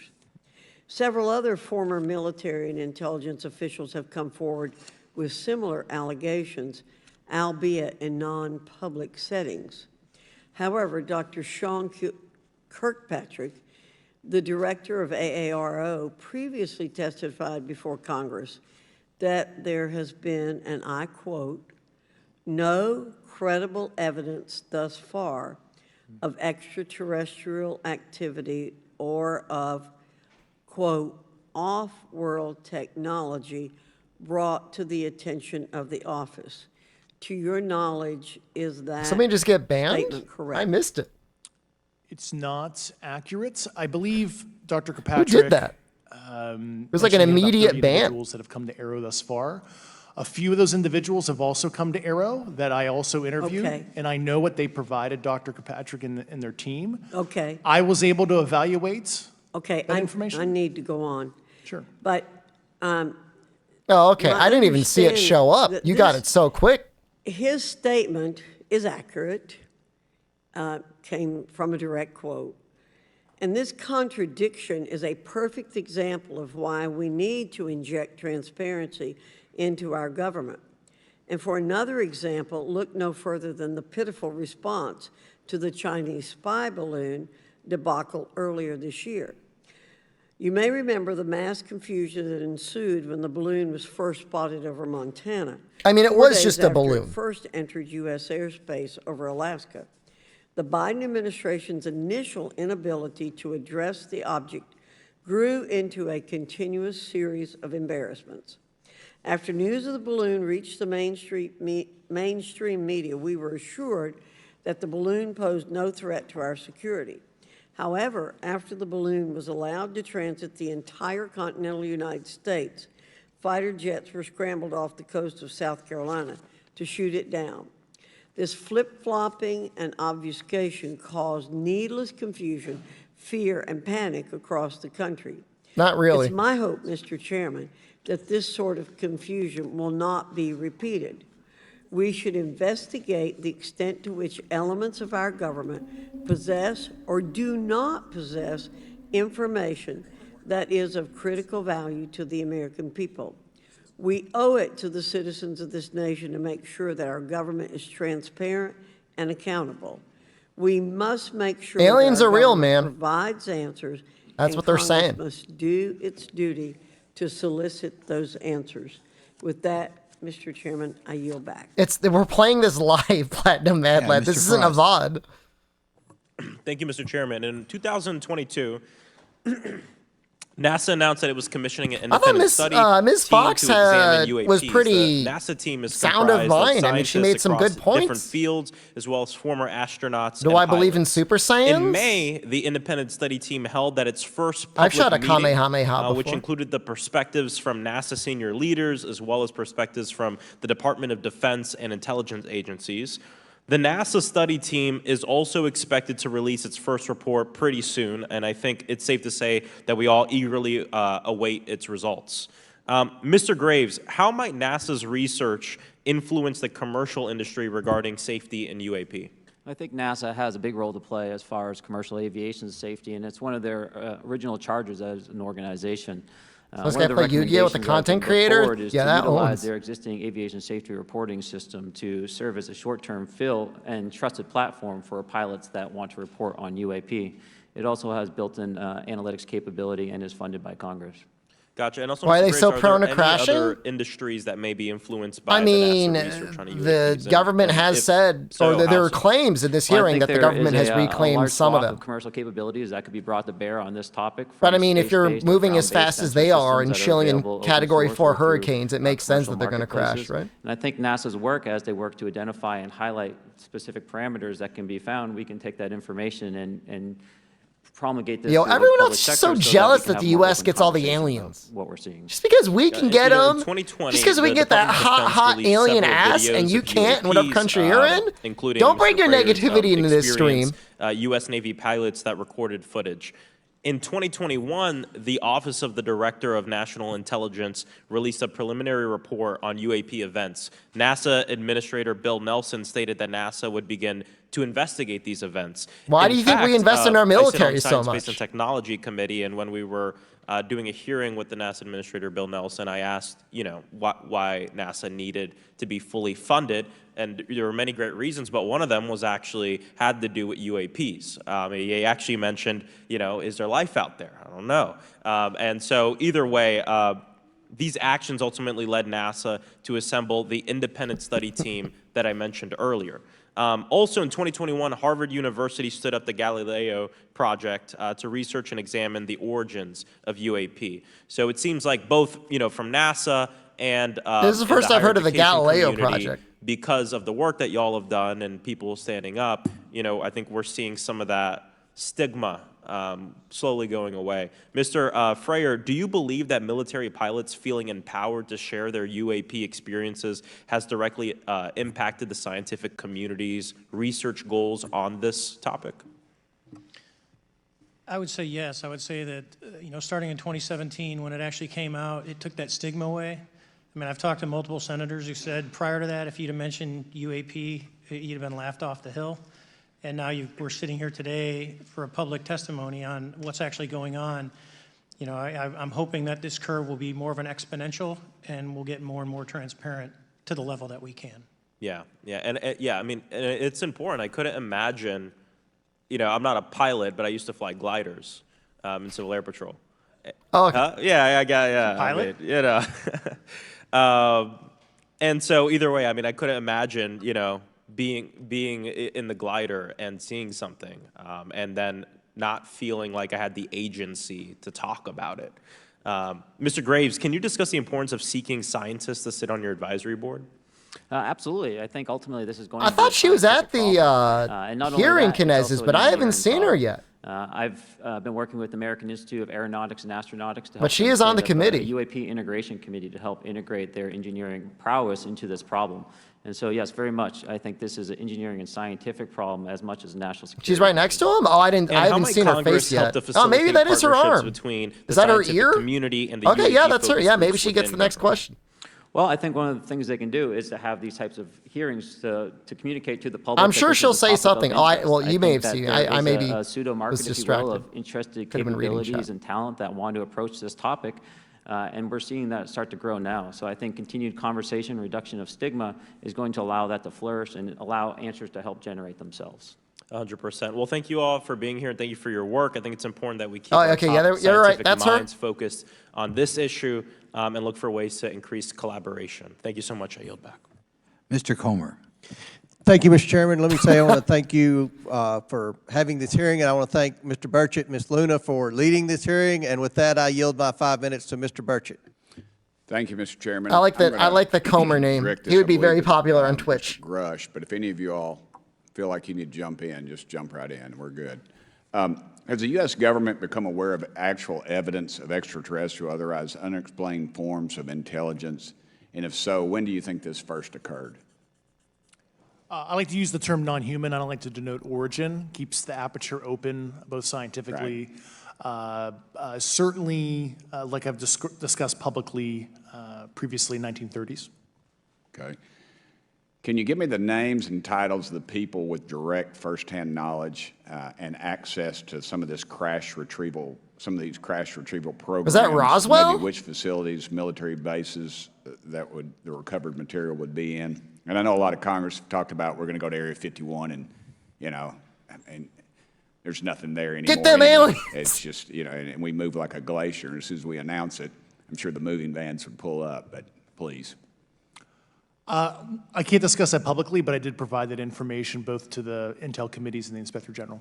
And we could get that in the skiff if we were allowed to get in a skiff with you. Would that be probably what you would think? Sure, if you had the appropriate accesses, yeah.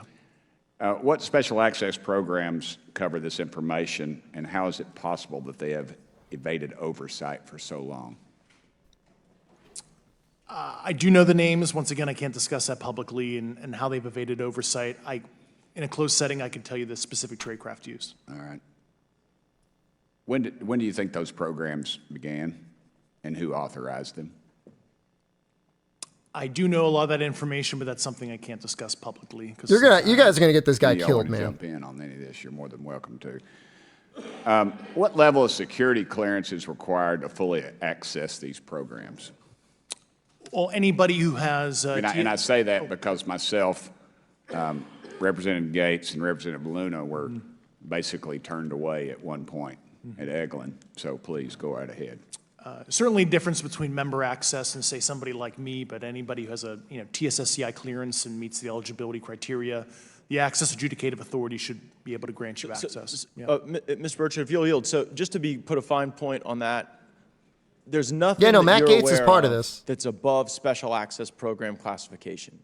It's a misnomer that there's That's anything him right there actually in the above second, top secret. well, Executive kind of the Order more forward row. 13.526 delineates the classification levels. Right, but I draw a point on that because we can have access to those programs, and so the notion that we're not being given that access sort of defies our typical muscle memory here in Congress. Thank you, Mr. Burchett. I'll yield back to you.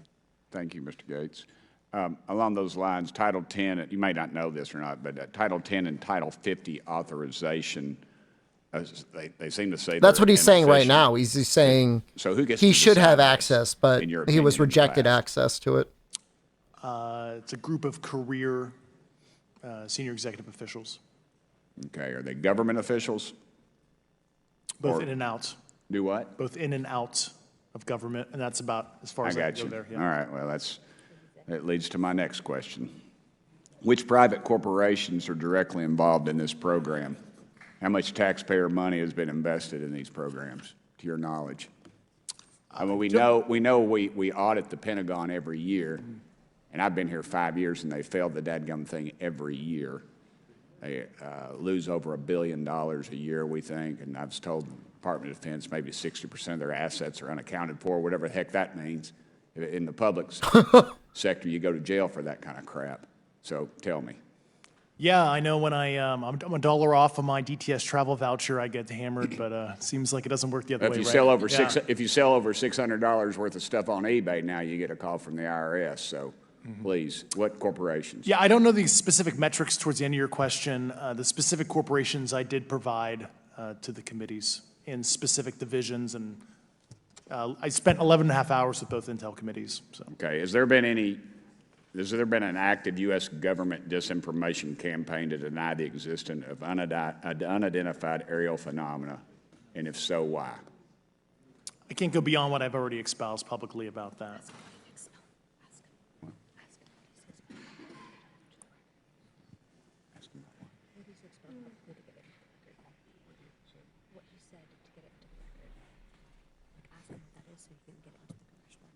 Okay, I've been told to ask you what that is and how to get it in the record.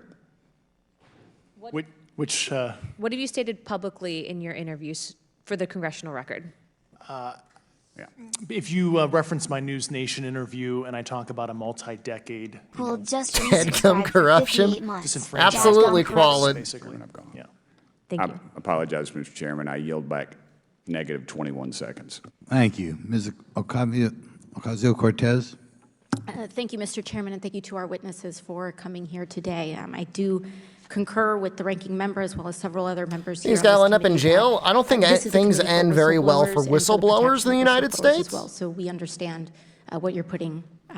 Knez, this is a congressional hearing on the discussion of Mr. Koresh, you sat on the Unidentified Anomalous Phenomenon Task Force. Unidentified created in the 2020 anomalous NDAA, aircraft correct? being hidden from the public There record. have been some things that have been mentioned here during this hearing that I wanted to pick up on. Mr. Graves, you mentioned specifically during the answers to one of your questions. Why? You named Boeing contractors being engaged in an incident regarding this red cube about a football. I mean, if there was field wide. I was wondering if beyond you could speak a little human bit about the technology interaction, aircraft floating or around. Mr. Koresh, either of you, the interactions between defense contractor companies And it was real? any UAP-related programs or activities. Like, would you want to know? So I'll just say that the information about the contractor themselves were provided by a witness, and I have no particular detail in that relationship. Mr. Koresh. The kind of general unclassed wave tops, certainly the contractors, are the metal benders, so to speak. They're the ones actually doing specific performance on government contracts. Are they required to issue any disclosure regarding UAP sightings, or do they engage in any reporting around this? In terms of the contractors, Yes. not that I'm aware of. They do not. Okay. Now, when it comes to notification that you had mentioned about IRAD programs. I mean, it's a bipartisan committee. We have seen You've defense got contractors AOC and Matt Gaetz working at the same time to their make it contracts happen. Before through this So I have seen it personally. That's kind of amazing and politically. I have also seen the notification requirements to Congress abused. I am wondering, one of the loopholes that we see in the law is that there is, at least from my vantage point, is that depending on what we're seeing, is that there are no actual definitions or requirements for notification. Alexandria Ocasio-Cortez. What methods of notification did you observe? Like when they say they notified Congress, how did they do that? Do you have insight into that? For certain IRAD activities, I can only think of ones conventional in nature. Sometimes they flow through certain, I'll just say, SAP programs It's just that have cognizant authority. abbreviations for her name, and I don't know how or why it became that, other than it's kind of a long last name. IRAD is literally internal to the contractor, so as long as it's money, either profits, private investment, et cetera. And They can do whatever they want. To put a yeah. finer I mean, the point guy in on the it, middle, when Fogg, there's a is requirement already for any on agency active or company investigation or any for agency to notify Congress, giving information that he shouldn't have. So it's very possible he'll end up going to jail anyways. Is this through an email to hypothetically a dead email box? A lot of it comes through what they call the PPR, Periodic Program Review process. Mm-hmm. If it's a SAP or Controlled Access Program Equity, and then those go to the specific committees, whether it be the SAS, CASC, HISI. Thank you. I apologize. I just my time is limited. Mr. Graves, one of your main concerns is that the FAA currently does not have an official process to receive reports of UAP from pilots or others. Correct? Correct. And Life without in parole? your experience, what data He'd be should subject the to Aero military program stuff prioritize for or potential super collection? military stuff. I mean, We if the have CIA wants to location, put you in a date, black time, but are box there in Guantanamo other Bay, specific characteristics probably that should be could. included in these reports? Certainly. I think that there's two categories that would be important. One would be kinematics and understanding the specifics of how the vehicle or objects are moving. And the second would be a more zoomed out approach of being able to look at origin and destination before the incident. They're discussing the craft. A better contextual understanding of how these objects are interacting with each other. Mm-hmm. Thank you. Now, because I only have a minute left, I apologize, we only have 5 minutes today, but for the record, if you were me, where would you look? Titles, programs, departments, regions, if you could just name anything. And I put that as an open question to the three of you. I'd be happy to give you that in a closed environment. I can tell you specifically. Thank you. Commander Fravor? And I would say, and I've told people that you have to know where to look. They're not going to divulge it to you because of the classification levels. But if you know where to look and who to talk to, which is exactly what Mr. Grush can point you, then you have them. Okay. Mr. Graves? I was an operator, so I was depending on folks like Mr. Grosh to do that homework. Okay. Thank you very much. I yield back to the chair. Mr. Biggs? Thanks, Mr. Chairman. I thank the witnesses for being here today. I'm over here. Thank you so much for being here. I want to get into specifics here, and a reason I'm going to go this way is because you've talked a bit about what I would call misdirection by official U.S. government with regard to UAPs, right? And so I'm going to get to that in a second. But last week, White House NSC spokesman John Kirby stated that UAPs are having an impact on our training ranges and need to be treated as a legitimate issue. Do you concur with the statements? That's for each of you. Yes. Yes. Yes. Okay. Now, having said that, I'm going to take you to specific instances around the Phoenix Valley, because that's where I live. And in '97, we had the famous Phoenix Light case. I don't know if any of you are familiar with that. There were two things that went along with that, and the explanation was military training range off Luke and the Barry Goldwater Range. Do you know anything different other than the official explanation of those lights? Only what's in the public vernacular about it. That was outside the scope of my duties. And if we wanted to, just my question along with my colleague from New York, Ms. Ocasio-Cortez, if we wanted to find out more about that, where would we go to find the files, and who would we address? Must be a private and setting. are you going to tell me we need to go to a SCIF so you can tell us in a SCIF? I could potentially give you a vector on that. That specific case, I'm familiar with it in terms of public, but I give you a vector in a closed environment, yeah. That would be good, thank you.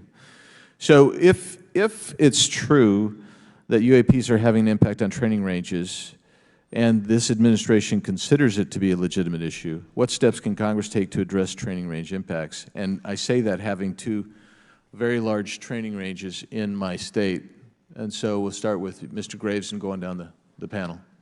Some of the initial procedures have been implemented, such as within the United States Navy, that have a range failure report that gathers information from pilots. I understand that a service-wide reporting mechanism is still pending. However, that would be a great next step, not only for gathering information, but for showing the troops that it is an acceptable topic and reducing the stigma. Yeah, I mean, and just have it be declassified after 5 years. Yeah, as a recipient of a lot of those training range reports, sometimes we only get contextual kind of oral reporting. It'd be nice if they attached all sensor data and there's a system in place that can handle multiple classifications of data. And that's an issue with the F-35, right? That jet was never built to be an ISR platform. And it's a pain in the, we'll just say, butt to get that data off. So, yeah. Great. Thank you. Yeah, I would agree with the previous two. Being a user of those training ranges, that the data has to be out there. You have to acknowledge that you're seeing them, and then you have to collect the data. Right now, you get the report, someone says, I saw something, but no one collects the radar data to back it up and do research. Okay. Do you believe that the 2019 classification guidelines for UAPs interferes with the federal government's ability to be transparent with the American people? And do you think we need to be more transparent with the American people? All of you, yeah. I'll say yes to that. Yeah, I'm familiar with at least the UAP Task Force 2019 Security Classification Guide. I think it's fair. I did actually help author that with the director. You got a bias that way then. But I will say, I'll call it a lazy attitude about declassifying videos. I mean, I've seen some of the videos of the recent shoot down, and I saw no reason that couldn't have been released as long as they mask some data. Recent shoot down people of deserve to see that imagery and full motion video. The air balloon?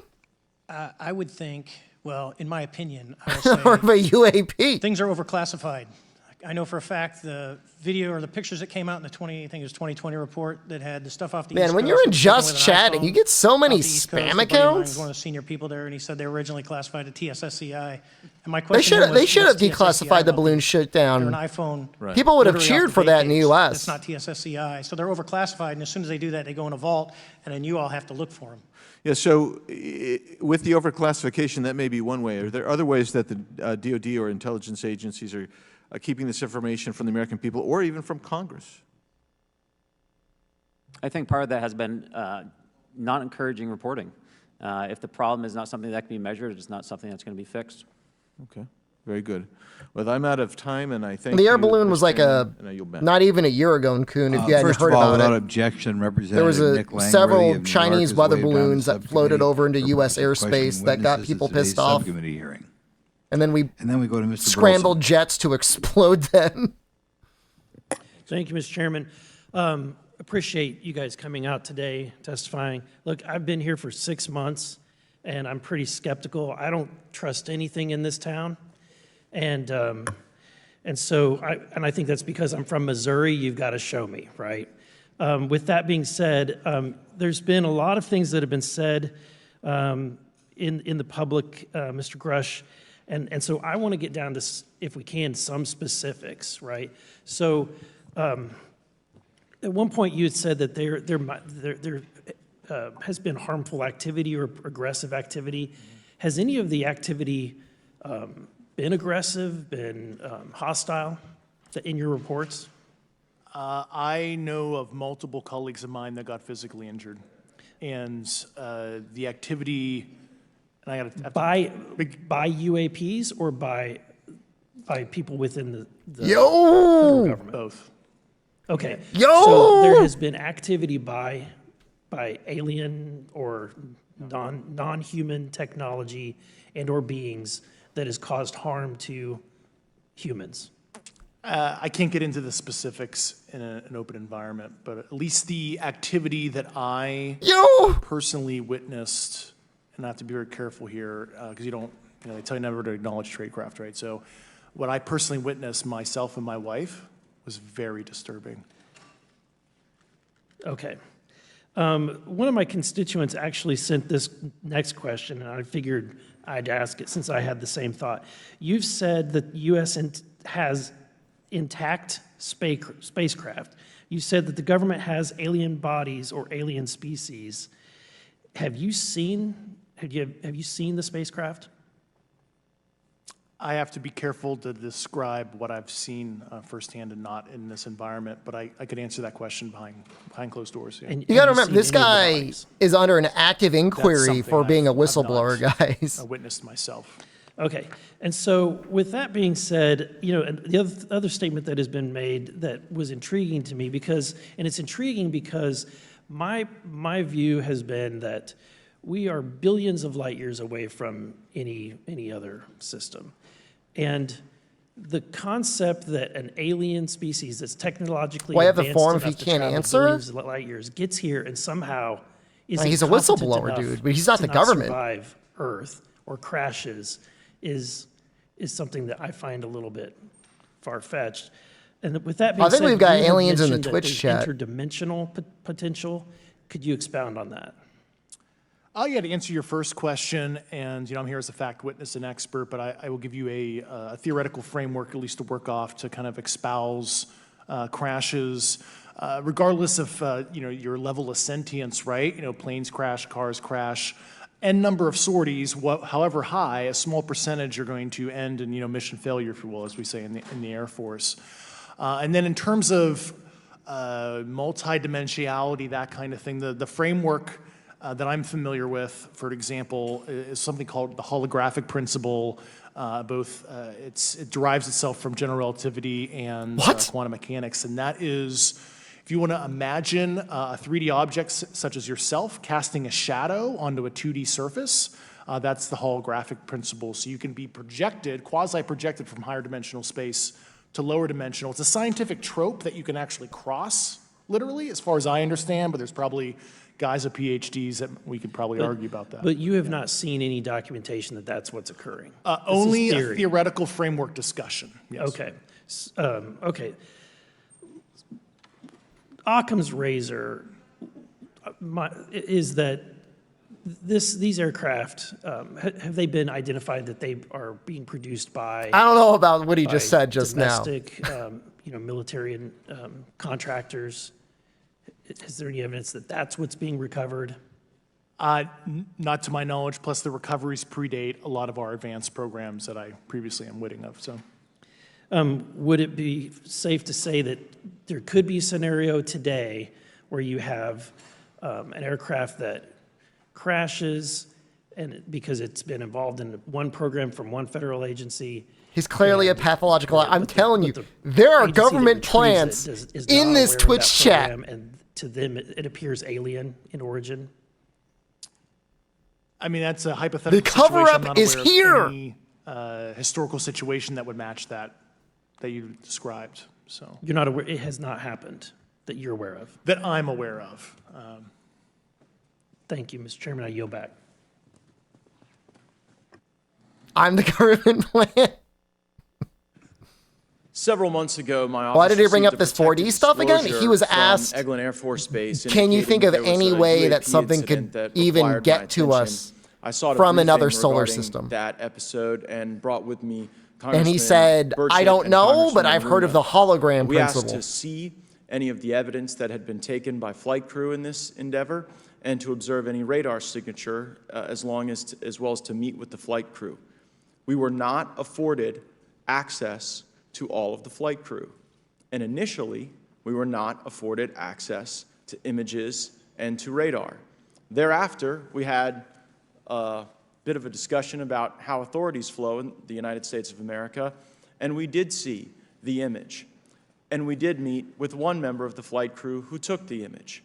The image was of something that I am not able to attach to any human capability, either from the United States or from any of our adversaries. And I'm somewhat informed on the matter, having served on the Armed Services Committee for 7 years, having served on the committee that oversees DARPA and advanced technologies for several years. When we spoke with the flight crew, and when he showed us the photo that he'd taken, I asked why the video wasn't engaged. Kemi Kuzo, thank you. Why we didn't have a FLIR system that worked. Here's what he said. They were out on a test mission that day over the Gulf of Mexico. And when you're on a test mission, you're supposed to have clear airspace. Not supposed to be anything that shows up. And they saw a sequence of 4 craft in a clear diamond formation for which there is a radar sequence that I alone have observed in the United States Congress. One of the pilots goes to check out that diamond formation and sees a large floating, what I can only describe as an orb, again, like I said, not of any human capability that I'm aware of.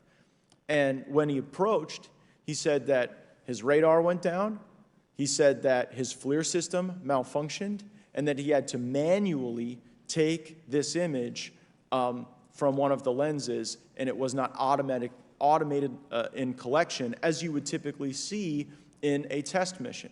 So I guess I'll start with Commander Fravor. How should we think about the fact that this craft that was approached by our pilot had the capability of disarming a number of the sensor and collection systems on that craft? Well, I think this goes to that national security side, and you can go back through history of things showing up at certain areas and disabling our capabilities, which is disheartening. And for us, I mean, like I said, it completely disabled the radar on the aircraft when it tried to do it, and the only way we could see it is passively, which is how he got that image. So I think that's a concern on what are these doing, not only how do they operate, but their capabilities inside to do things like this. And how should we think about four craft moving in a very clear formation, equidistant from one another, in a diamond? In all of the phenomenon, perhaps, Mr. Grave, that you've analyzed, have we ever seen multiple craft in a single formation? I have one particular case, and that was during the gimbal incident. The recording on the AT FLIR system shows a single object that rotates. It's very clear on the microphone there, Knoxville, your fart there. And that was something that I witnessed during the debrief as part of the radar data on the situational awareness page.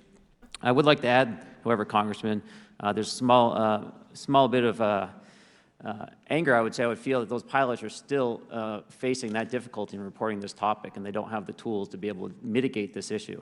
It just goes to show how serious this is and why this is such an important issue for our pilots and for our nation.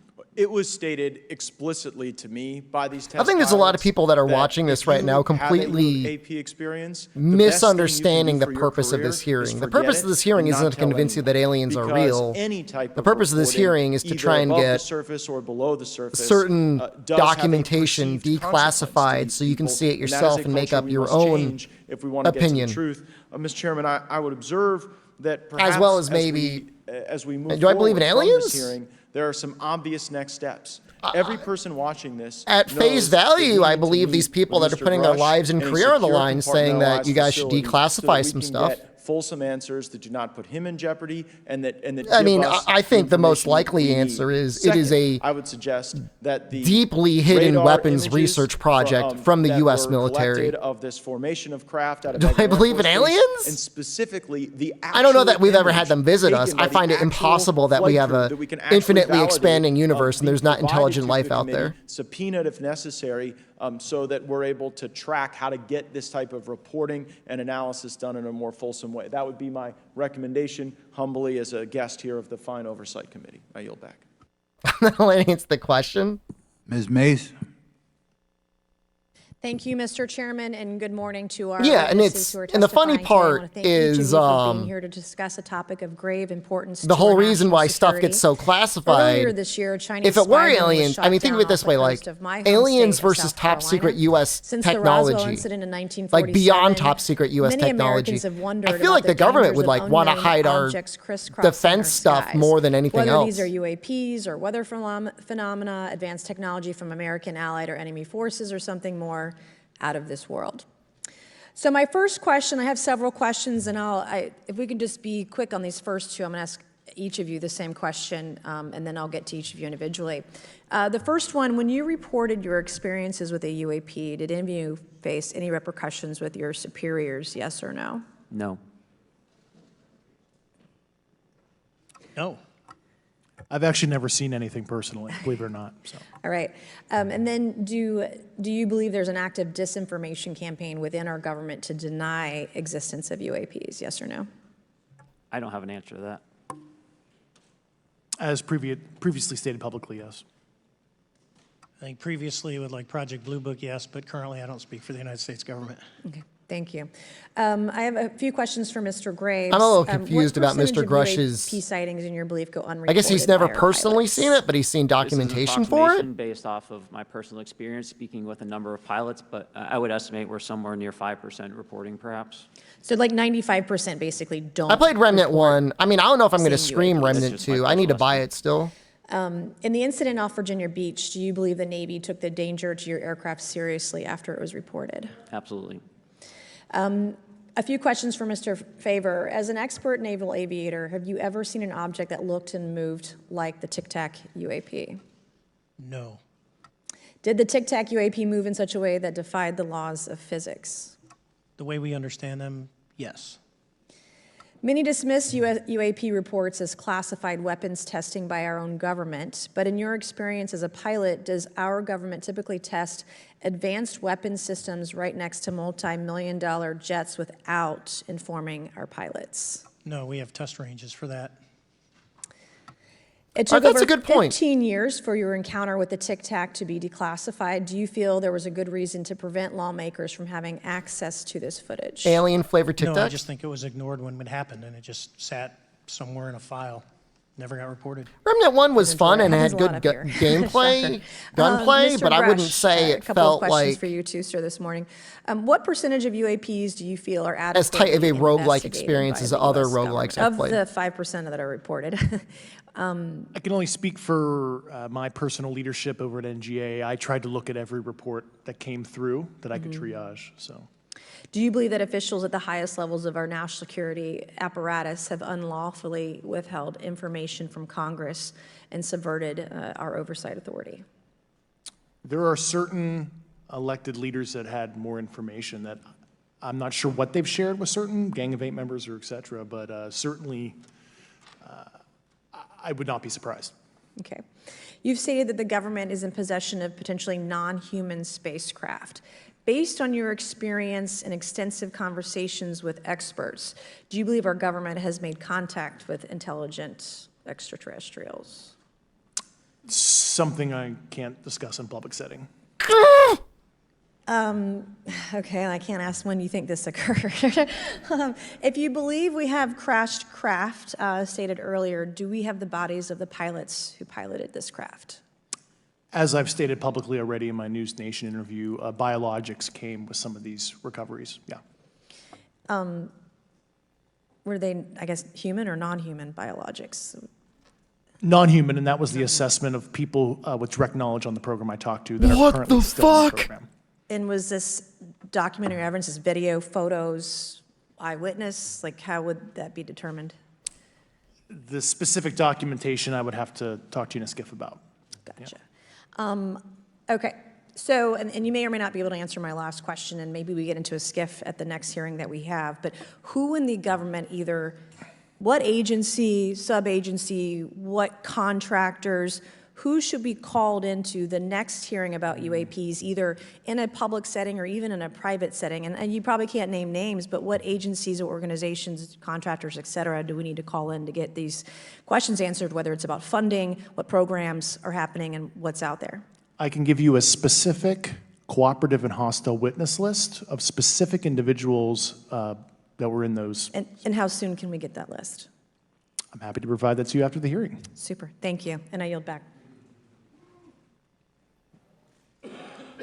Okay, now we have Mr. Yeah, everyone, there are definitely government plants in Twitch chat already trying to discredit this guy in the middle. Thank you very much. I'd like to thank all of the witnesses for being here today to discuss this very unique topic.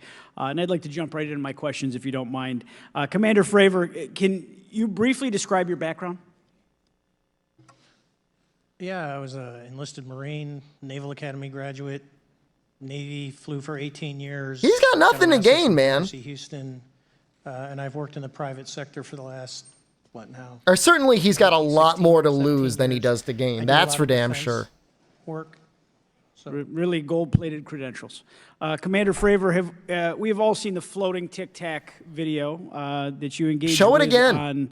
on November 14th, 2004. Can you briefly talk about why you were off the coast of San Diego that day? Yeah, we were at a workup with all the battle groups, so we integrate the ships with the carrier, the air wing with the carrier, and we start working. So we were doing an air-to-air defense to hone not only our skills, but those of the USS Princeton when they had been tracking them for 2 weeks. The problem was that there was never manned aircraft airborne when they were tracking them, and this was the first day, and unfortunately, I've got confirmed dumb people that I already know are like saying like, oh, it's not real. Cloudy or windy? Which is clouding my own individual perception. I'm believing in him more now because I'm like, if the dumb people don't believe him. Perfect day, light winds, no white caps, clear skies, not a cloud. That means there's something to it. Flying, it was the best. Now, is it true that you saw, in your words, a 40-foot flying tic-tac-shaped object? That's correct. Or for some people that can't know what a tic-tac is, it's a giant flying propane tank. Massive troll in the U.S. government. All right, so say Congress sees the documents, see there's nothing to it, and the guy goes to jail for the rest of his life. The Princeton tracked it, the Nimitz tracked it, the E-2 tracked it. We never saw it on our radars. Our fire control radars never picked it up. The other airplane that took the video did get it on a radar. As soon as it tried to lock it, it jammed the radar, spit the lock, and he rapidly switched over to the targeting pod, which you can do in the F-18. From what you saw that day and what you've seen on video, did you these see are any all source former of government propulsion from the officials. flying Like, object, you think like they got including paid on off any by China potential to do thermal what? scans from your Go to aircraft? jail because they said we saw there's aliens no, and they didn't IR like plume post coming any out, pictures to and publicly? Chad, who took the video, went through all the EO, which is black and white TV, and the IR modes, and there's no visible signs of propulsion. They're It's just putting sitting in themselves on the space at line to have 20,000 feet. already existing documents in your career, have you ever declassified. seen a propulsion system that creates no thermal exhaust? No. Can you describe how the aircraft maneuvered? Abruptly, very determinate. It knew exactly what it was doing. It was aware of our presence, and it had acceleration rates. I mean, it went from 0 to matching our speed in no time at all. Now, We've seen who you guys put in office. Who's we? Do these maneuvers that you saw, would it be capable of doing that? No, not even close. And just to confirm, this object had no wings, correct? No wings. Now, was the aircraft that you were flying, was it armed? No, never felt threatened at all.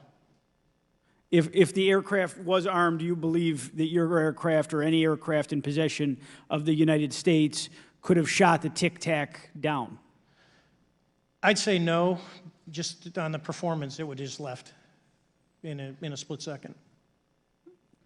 It looks like that we have a problem here that needs further investigation. He might be smiling because he's nervous. Just because he your was in the belief, military is doesn't this- mean he's comfortable speaking publicly. This flying Tic Tac, I mean, is it capable of being the product of any other nation on the earth? No, like I said earlier, I think it defies current material science and the ability to develop that much propulsion. And I know there's been some physicists that have done calculations, which is beyond anything that we have. Well, either the United States has an adversary here in this world that we don't know, or we really have some serious investigations to do. I really appreciate you being here. It is top there secret tech anything from the else U.S. about I think that's the November most likely 14th, one. 2004 incident that you think is important for this committee to know that you haven't been asked here today? No, it's been said it's probably the most credible UFO sighting in history based on all the sensors that were tracking it, and then for us to get visual and to go against the naysayers that it's something on the screen or whatever. I mean, there's 4 sets of human eyeballs. We're all very credible. Of the 6 of us that were involved in the thing, including the video, every one of us is going to do 20-plus years in the military in very responsible positions. So I'd say the world needs to know that. It's not a joke. Well, thank you very much for your testimony here today for all of you, and I yield back, Mr. Chairman. Mr. Ogles. Thank you, Mr. Chairman, and thank you all for being here and the courage it took to come forward and again, the sacrifice that each of you have made. I serve on the National Security Subcommittee for the Financial Services Committee, so I really want to stay in the national security lane, if I may. So when we think about traditional adversaries and both us towards them and them towards us, we probe their capabilities. We look for weaknesses, and we collect that data, that reconnaissance for in the event we need it in the future. For each of you, yes or no question, based off of your own experience or the data that you've been privy to, is there any indication that these UAPs could be essentially collecting reconnaissance information? Mr. Graves? Yes. Mr. Grush? Fair assessment, yeah. Mr. Fravor? Very possible. Again, in the national security vein, is it possible that these UAPs would be probing our capabilities? Yes or no, Mr. Gray? Yes. Rush? Yes. Fravor? Definitely. Is it I'm possible ready that these for my UAPs are testing pro. for vulnerabilities in our current systems? Yes. Yes. Possible. Do you feel, based off of your experience and the information that you've been privy to, that these UAPs provide an existential threat to the national security of the United States? Mr. Graves? Potentially. Yes, sir, potentially. Same answer, potentially. Yeah, I'd say Fravor. definitely, potentially. Mr. Graves and Fravor, in the event that your encounters had become hostile, would you have had the capability to defend yourself, your crew? Look, your I'm aircraft? proud of the U.S. Congress for holding this committee meeting. I don't understand how we're getting people from other areas in the Based off world of that the are thinking this is a information that waste you've of been time. privy to, is I there any promise you, indication that they these waste a UAPs lot are of time in interested in our Congress, nuclear but I technology find this capability? fascinating. Yes. By external observation, sure, that could be a fair assessment, yeah. Yes. Is there any indication that the Department of Energy Like, I promise is you, they're involved not in like UAP holding data up collection? universal health care or education or public transportation. None of those things are going to happen. So they may as well do this. Yes. Mr. Fravor. No, I don't know. Mr. Chairman, I think I'm the last member to go, but there clearly is a threat to the national security of the United States of America. As members of Congress, we have a responsibility to maintain oversight and be aware. So there are members of these Congress activities that are so that, given if access appropriate, to like we take very highly action. classified military I would secrets. encourage the chairman And to I think demand every member that of we Congress have probably gets at any least and a all, but secret in level particular Mr. clearance. Brush, And the argument talk has to been us is that in a they've been skiff. denied And if that access to access is information that they've denied, requested that they should have had I will access personally to. volunteer to initiate the Holman Rule against any personnel or any program or any agency that denies access to Congress. Mr. Chairman, with that, I will yield the remainder of my time to my fellow colleague from Tennessee, Mr. Burchett. Thank you, Mr. Chairman. Thank you, Mr. Ogles, for the great questions, brother. Mr. Grush, I might have asked this before, but I want to make sure. Do you have any personal knowledge of someone who's possibly Saying been as U.S. is injured keeping working stuff on secret from the U.S. legacy itself? UAP reverse engineering? Oh, yeah. Yes. Constantly. Okay. How were they injured? Is it something like a radioactive type situation or something we didn't understand? I've heard people talk about Havana syndrome type incidences. What was your recollection of that? I can't get into specifics, but you could imagine assessing an unknown unknown. There's a lot of potentialities you can't fully prepare for. How do you think we ought to handle UAP? I mean, I would whistleblowing argue the U.S. like government yours is the in most future? untransparent Yeah, government there in was the some world in issue terms with of mine, so, secret PPD-19 organizations process and goes to like the Intel committees, line-item budget PPD-19 expenses or ICD-120. for military and There's not a other good way clandestine for the operations. Intelligence Community Inspector General to provide that to other committees. And I asked my information to be sent to the House and Senate Armed Services Committee because there are Title X equities at play, but there was no smooth process to do so. Yeah. That's a trash can. Are you aware of any individuals that are participating in reverse engineering programs for non-terrestrial craft? Personally, yes. Do you know any that would be willing to testify if there were protections for them? Certainly closed door and assurances that breaking their NDA, they're not going to get administratively punished for so. Yeah. I yield, Mr. Chairman. Thank you. I'm going to do something a little bit out of the ordinary here. We're going to give 3 people a chance at an additional 3 minutes. So, Mr. Burchett, do you want to keep going? Why don't you come back to me, Mr. Chairman? Ms. Luna, if she's is she on that list? An extra 9 minutes, guys. Chairman, I'd like to submit for the record an article by News Nation, and it follows Mr. Grush's full interview for the record. Without objection. Thank you. Mr. Grush, why is it that you refer to the phenomenon as non-human intelligence? Why deviate from the basis of extraterrestrial life? I think the phenomenon is very complex, and I like to leave an open mind analytically to specific origin. When you say specific origin, are you referring, can you elaborate on that for those that might not? If it's a traditional extraterrestrial origin or something else that we don't quite understand from either a biological or astrophysics perspective, yeah, I just like to keep an open mind on what it could be, yeah.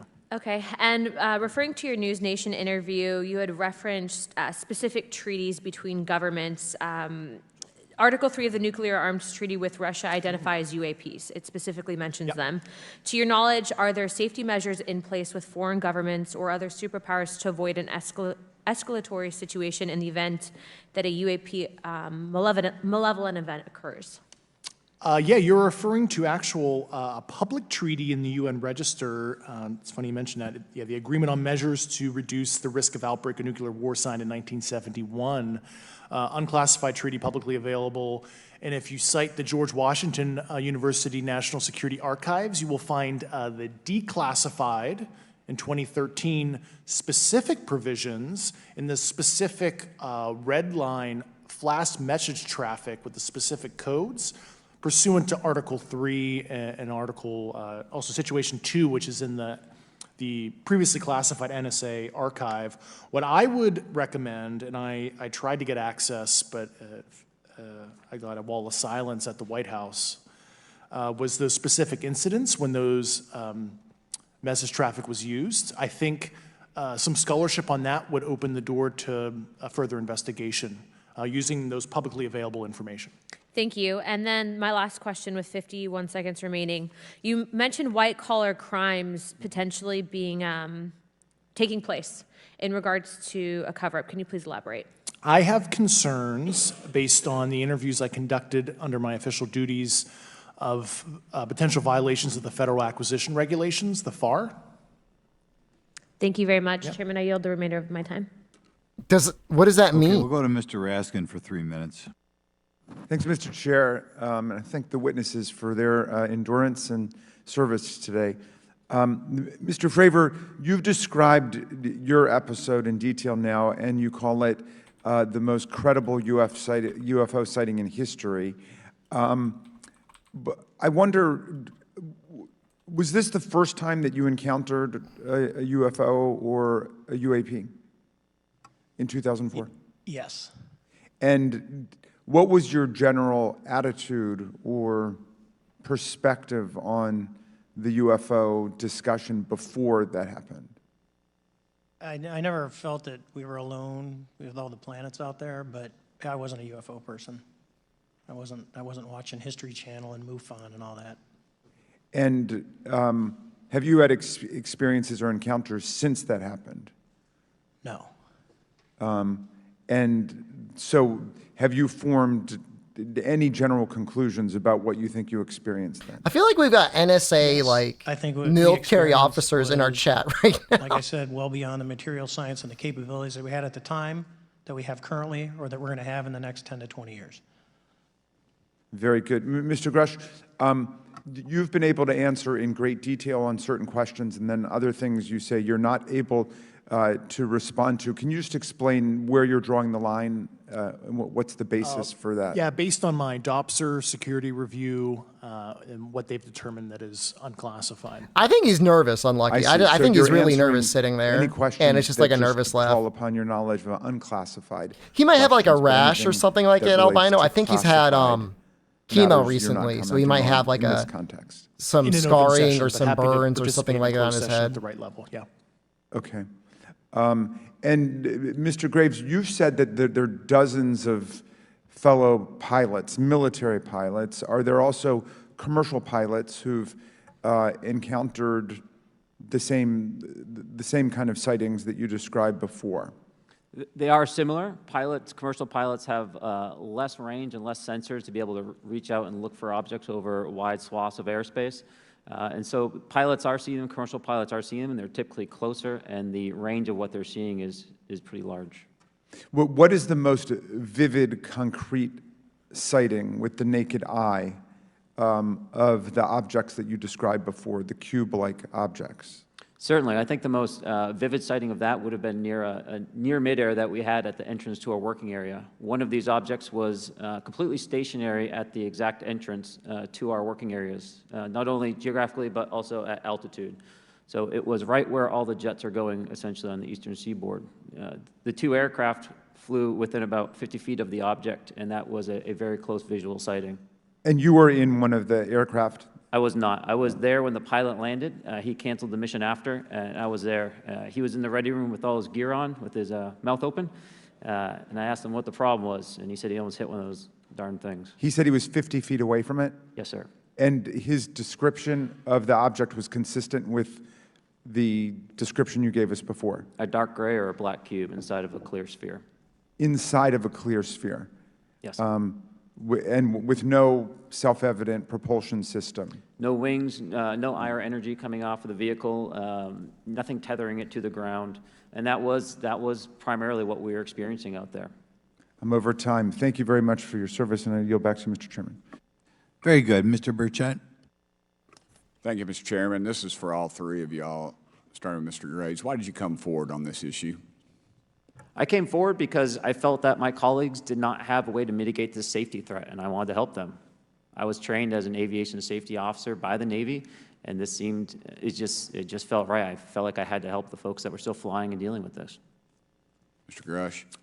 Purely a sense of duty. My first sworn oath when I was a cadet 18 years ago, and I still uphold that even out of the uniform. Commander. I was pestered by a friend, and I asked why, and he said, you're the one person that they can't discredit, and you'll add credibility to the New York Times article. And so after about 6 times, I said, okay. Honest. Yeah. This town isn't made, unfortunately, by people like y'all. We thank y'all. And I do want to also thank the people in the audience and the people that are watching this that can't be, people all over the world that have kept this issue all of you, alive. You've guys. endured criticism and derogatory remarks, and we're trying to get to the bottom of it. And so That's God right, bless y'all. criticism Thank and you so derogatory much. remarks. We Twitch really appreciate chat. you guys and gals. NSA. That's why we need term limits. AstroTurfs. Y'all keep clapping, us politicians just keep talking. So, let me ask y'all, how can the public contribute to UAP reporting, and what avenues you think are available to the public to report these sightings? Well, right now, I don't think there is a lot of public options for every man to be able to report on this. I think even for professionals that have sensor data that are seeing these on a regular basis, they're still hesitant to come forward. And so for the general public, I think encouraging the conversations that we're having today, looking for technology solutions that can be distributed so that objective data can be gathered is the first place to go. Mr. Grush? I'll just touch on the whistleblower side of it. I do encourage, current and former military, intelligence community, and industry contractors to come forward in a legal way, either through the IC or DoD or whatever the cognizant IGs are, to lead, join me in this discussion. Commander, and I guess I should say this for the record. My daddy was United States Marine Corps, 1st Marine Division, so. Hoorah. Yes, sir. He was old school, him and Chesty Puller on Peleliu, so thank you, wow. brother. Wow. Yes, sir. I'm not anything like my daddy. He was incredible. I'm very mediocre, to say the least, but go ahead. You seem to be doing fine. Yeah. For me, I was an accident investigator, so the biggest thing that you learn, and I think that witnesses need to do is, one, don't try and make the fish bigger than it was. Stick to the facts, write it down, and don't speculate what you think it is because it will sway your decision. Just write the facts down. We can get all the facts together, and we can start to investigate and get a real honest story instead of... Mornifa, you missed almost the whole thing. And I want to thank everybody. We made history today. Mr. Chairman, I yield. Thank you much, Mr. Garcia. Thank you. I know now we're going to be making some closing remarks, and so I just wanted to say a few things. First, to our witnesses, I want to thank all of you for being here with us today. I know that it takes a lot of courage. You're telling really important information to this committee, and I just want to thank you also for all three of you, your service to our country.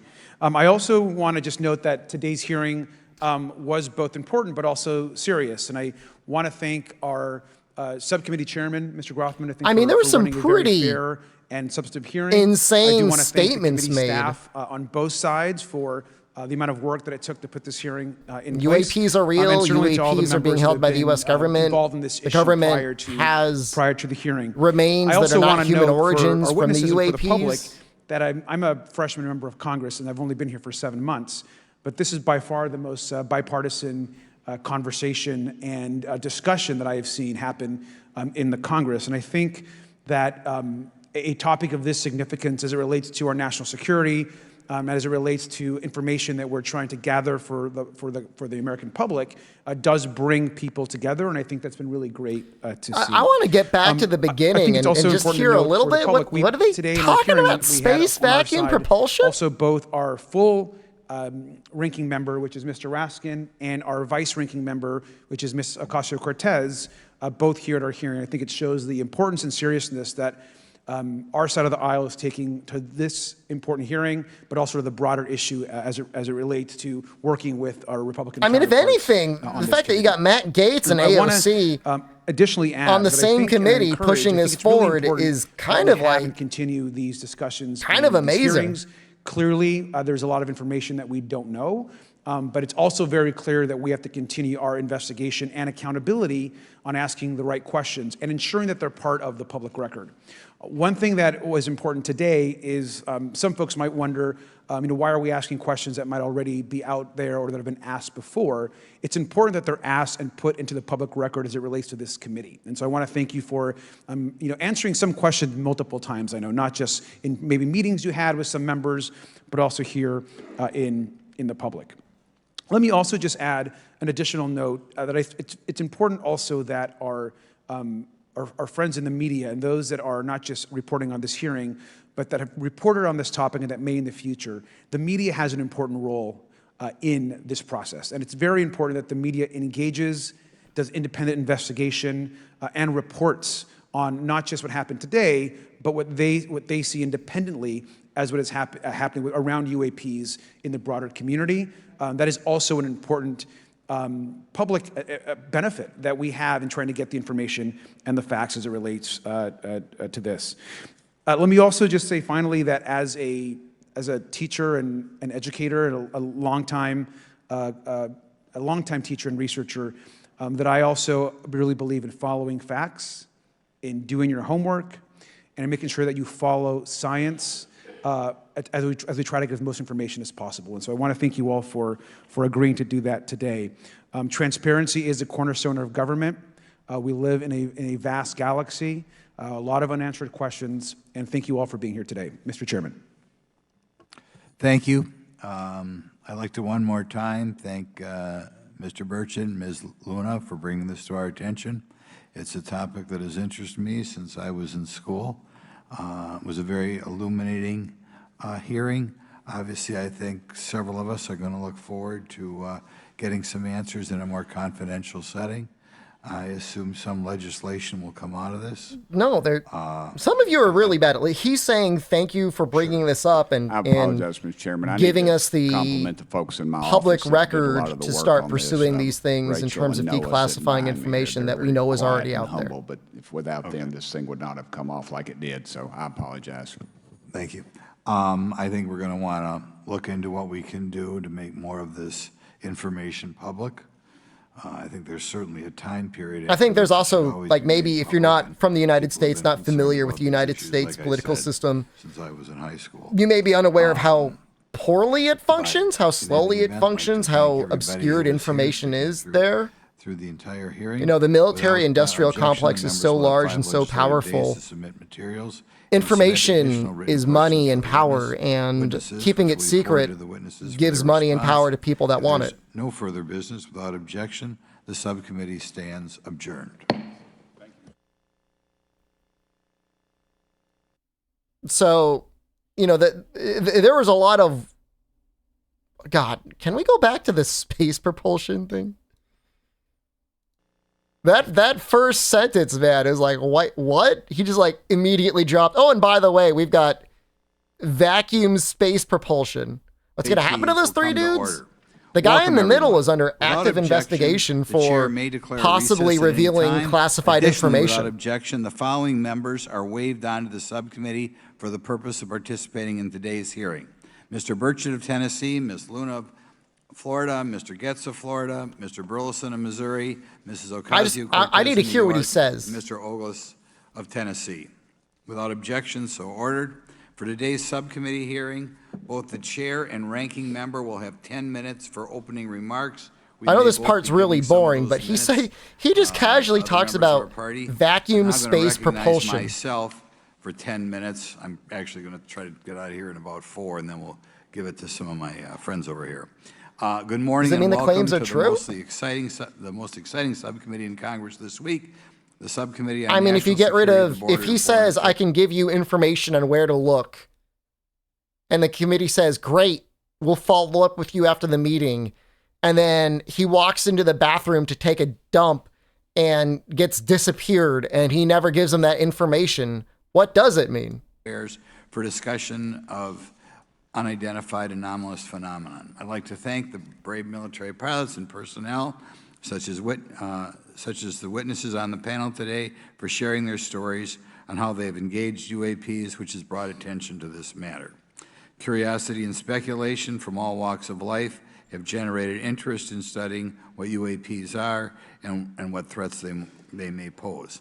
I will say that when I was younger in school, I read a book, a 1966 book called Flying Saucers, Serious Business, and for a while... Of course, yeah, I mean, you know, I'll be the first to acknowledge the most likely thing is it's not extra alien technology. It is instead ultra secret American military technology that we don't want adversaries to know about. And what is thought of as extra, UAPs is military tech. And they're going to disappear, everyone, because they don't want people to know about the technology. And that's very possible. A little bit younger, I thought it was the most important issue out there. If not the most likely. The lack of a transparency regarding UAPs, which was one of the themes. But that doesn't mean without further investigation and the full scientific community being able to look at it, that we are able to analyze it and figure it out. I mean, that's how science works. That book. You need peer review.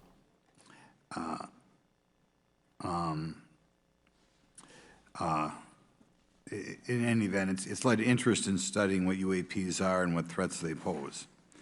The lack of transparency regarding UAPs has fueled wild speculation and debate for decades, eroding public trust in the very institutions that are meant to serve and protect them, as is evidenced by the large number of people we have here. I also want to point out in 1966, President Gerald Ford claimed to have seen a UFO, and in 1969 in Georgia, Jimmy Carter claimed to have seen a UFO.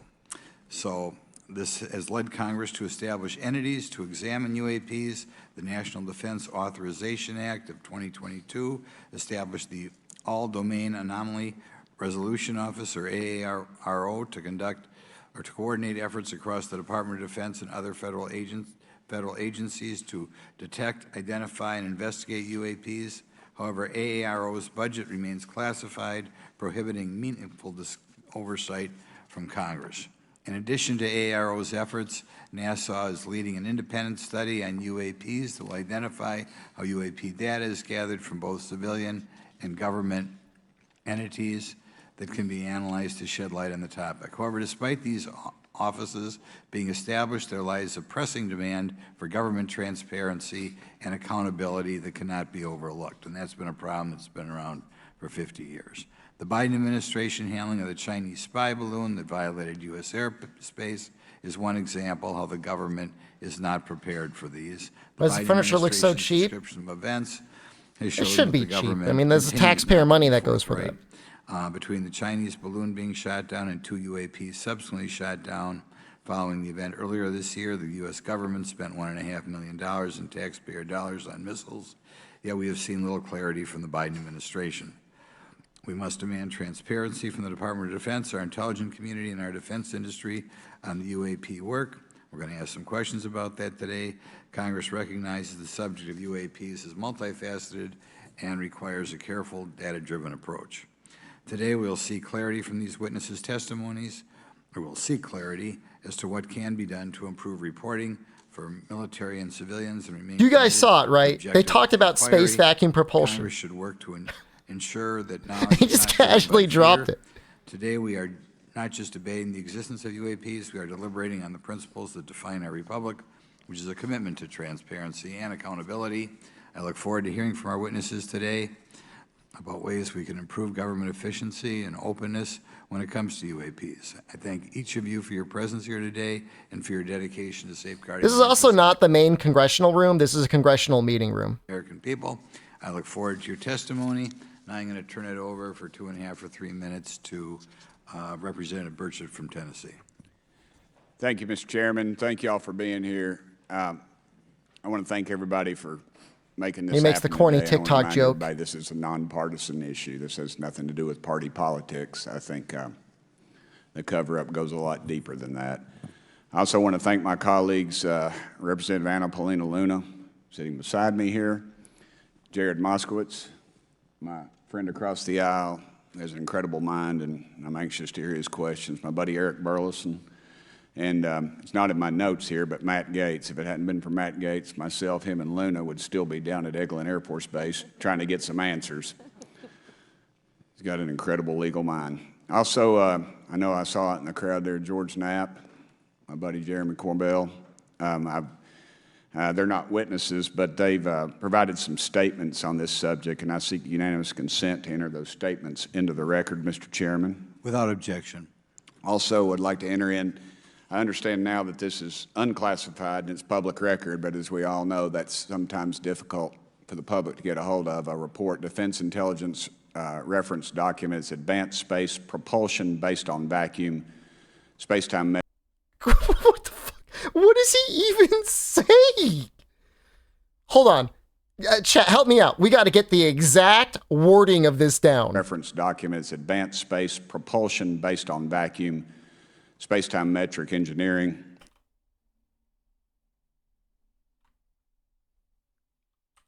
It's declassified. Space propulsion based on vacuum. Defense Intelligence reference documents, advanced space propulsion. Advanced space propulsion.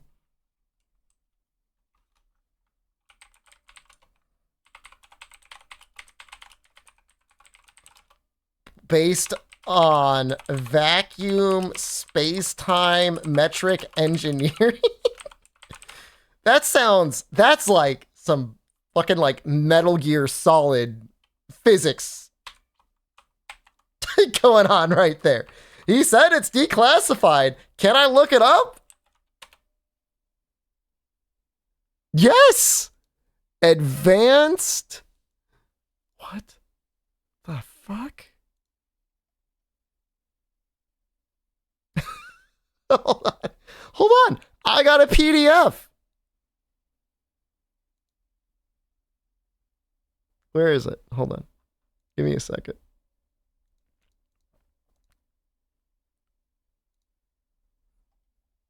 It's like, it's here, man. Advanced space propulsion based on vacuum space-time metric engineering. A theme that has come to the fore in advanced planning for long-range space exploration is the concept that empty space itself, the quantum vacuum, might be engineered so as to provide energy for future space vehicles. Although far-reaching, such a proposal is solidly grounded in modern physical theory, and therefore the possibility that matter and vacuum interactions might be engineered for spaceflight applications is not ruled out. As example, the current development of theoretical physics addresses topics such as warp drives, traversable wormholes, and time machines that provide for such vacuum engineering possibilities. Provide from your broad perspective, the physics correlates consequences of engineering of the space-time metric. Oh shit, this explains everything.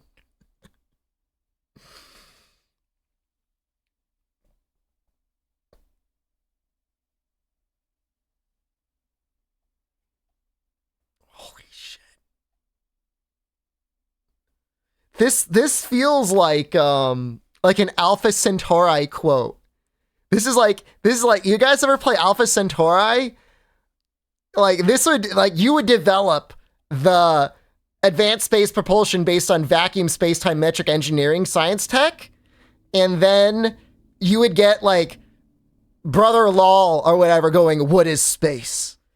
An empty stage where the physical world of matter act out its drama? An equal participant that provides background and has a life of its own? Or the primary reality of which matter is a secondary manifestation? Views on this question have evolved and several times have changed radically over the history of science. Today, the third view is triumphant. Holy shit! What the fuck? That's insane, man!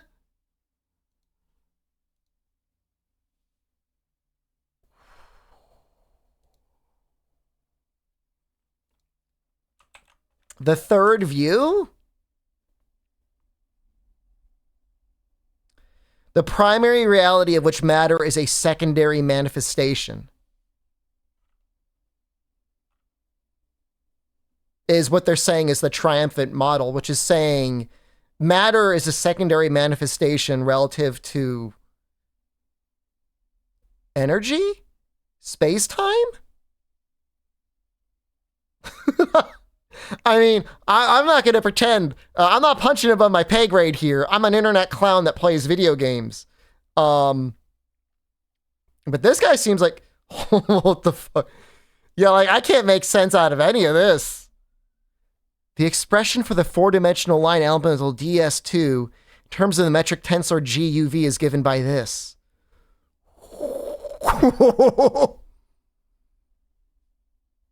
That's way beyond me, guys.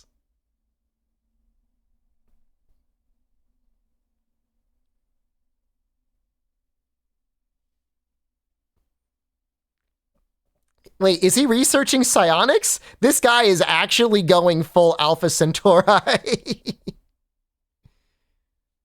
Institute for Advanced Studies at Austin. I wonder if I could ever get smart enough to work with him. Probably. I'd have to work really hard.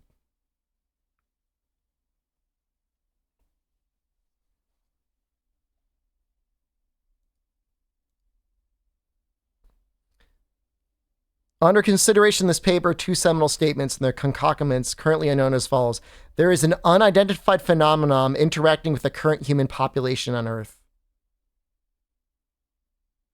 It is currently unknown whether the phenomenon is exclusively extraterrestrial, extradimensional, crypto-terrestrial, demonic, Jinn? Oh, I don't know about this guy anymore. Proto-ancient human, time travels, etc., or some combination of mutation or any of these? All right, this guy might be a quack.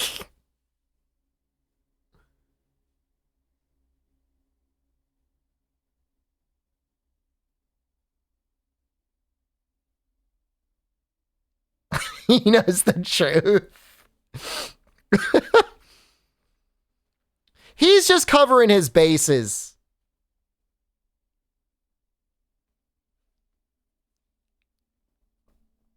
No, this is the guy, man. His paper, I mean, I think it's the same guy. Harold Putoff. That's Harold Putoff. Try the DMT. Should I go to a country where DMT is legal and go on a trip to let you guys know? People say there's like mechanical gnomes out there if you take enough DMT.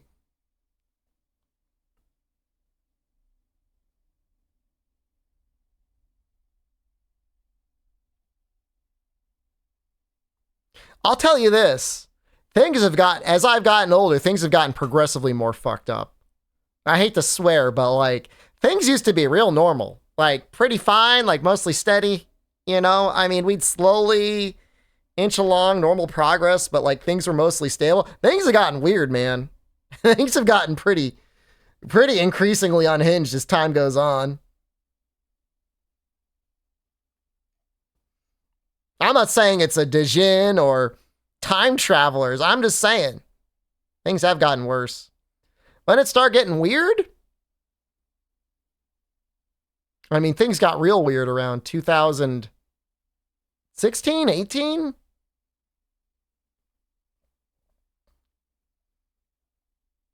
Arguably 2010. Yeah, 2010's not a bad year either.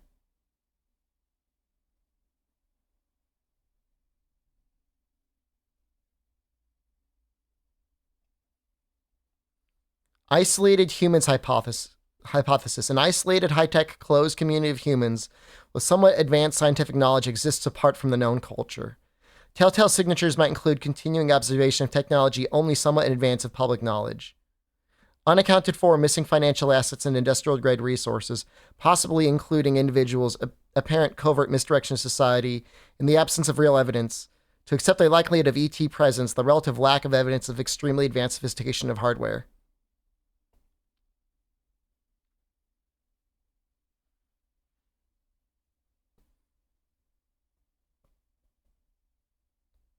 What's a 4TN phenomena? Humans experience portal access to alternate realities? Appearance of being out of sync in dress, mannerisms, or language are technologically similarly undecipherable?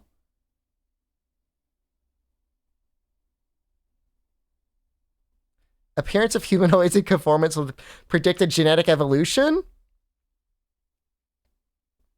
Do I have a link to this? I just put, somebody just posted this in chat, if you scroll up a little bit.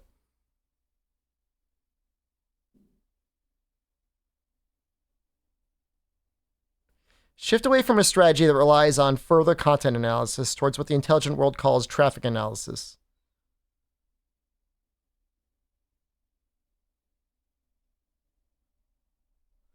Ultra-terrestrials. Holy shit. Let us consider ultra-terrestrial hypothesis, ancient occult group, pre-diluvial high-tech society, stranded ETs, gods?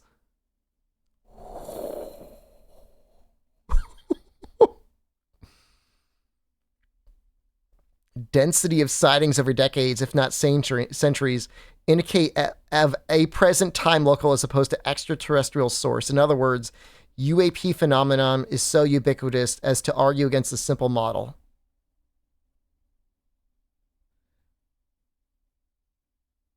Recent World War II claimed focused messaging regarding elimination of nuclear technologies. It's funny how how funny is it if future Earth sent back time travelers to warn everyone, and we're like, fuck you anyways, and we screwed it up anyways, even with warning. And they're like, no! Stop it with the nukes and global warming! Like, nope, nope, no!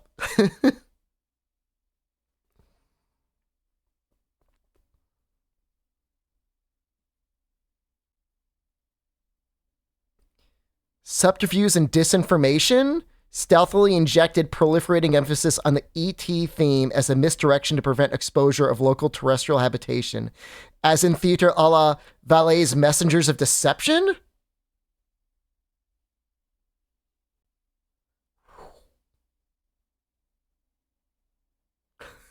Interactions with the human genome ranging from modern humans to creatures, including sightings of little people over the centuries.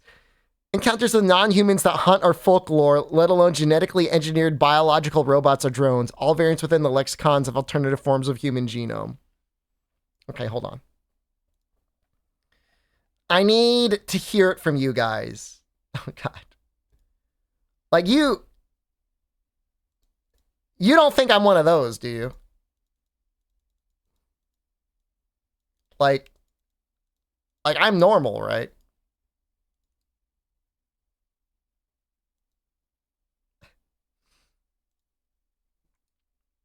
I am? Okay. Why won't this move back? I'm just a funny little guy. Any unusual scurs or birthmarks? I don't think so. I have to show you my hole to make sure. I can't get it back. I don't know why.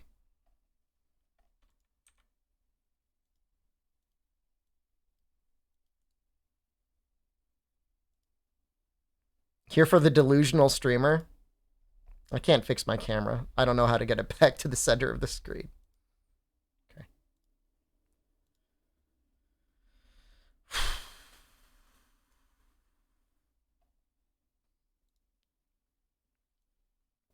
Man, this is crazy, dude.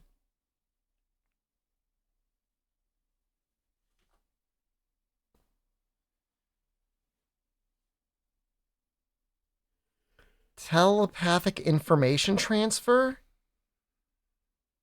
This author publishes in journals that are widely questioned and considered predatory. I mean, this entire article, while very entertaining to look at, feels like the sort of thing I would read in the Weekly World News, which is to say, not incredibly credible, and yet for some reason it was brought up in a congressional hearing.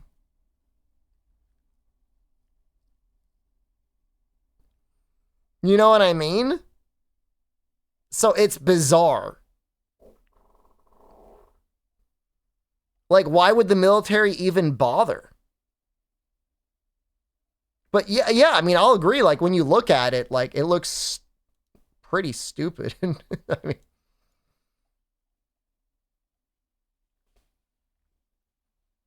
velocity of light craft in space-time altered regions.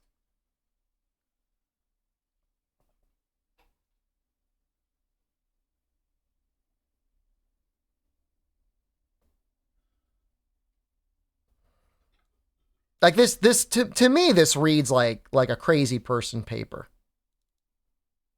This one makes sense. I mean, does it?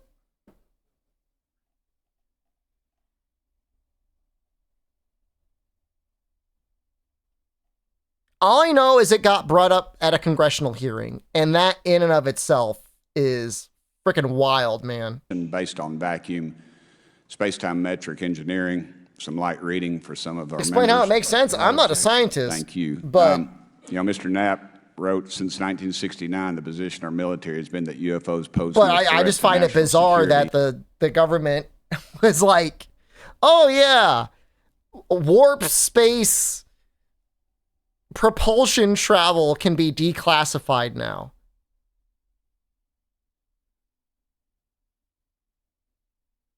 Parapsychologist. I don't know, man. He might be out there as a wag the dog for the military for people to be like, look at this quack. And then for people to be like, oh, I checked that quack out. Okay. Yeah, I guess all the space people are crazy because none of that made any sense. But meanwhile, they got that hot alien ass on reserve that they're keeping for themselves. Hard to say.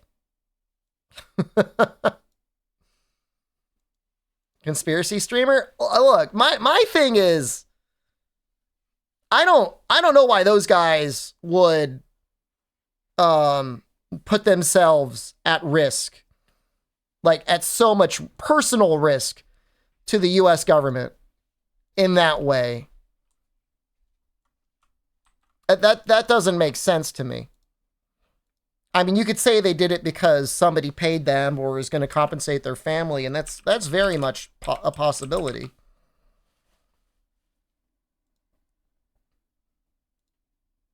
Obviously. But ultimately, you know, your time and your life are things that you can't really get paid for. To keep us distracted from what? I think I changed the title in the game. I find it fascinating. Oh, I'm going to have to change the audio.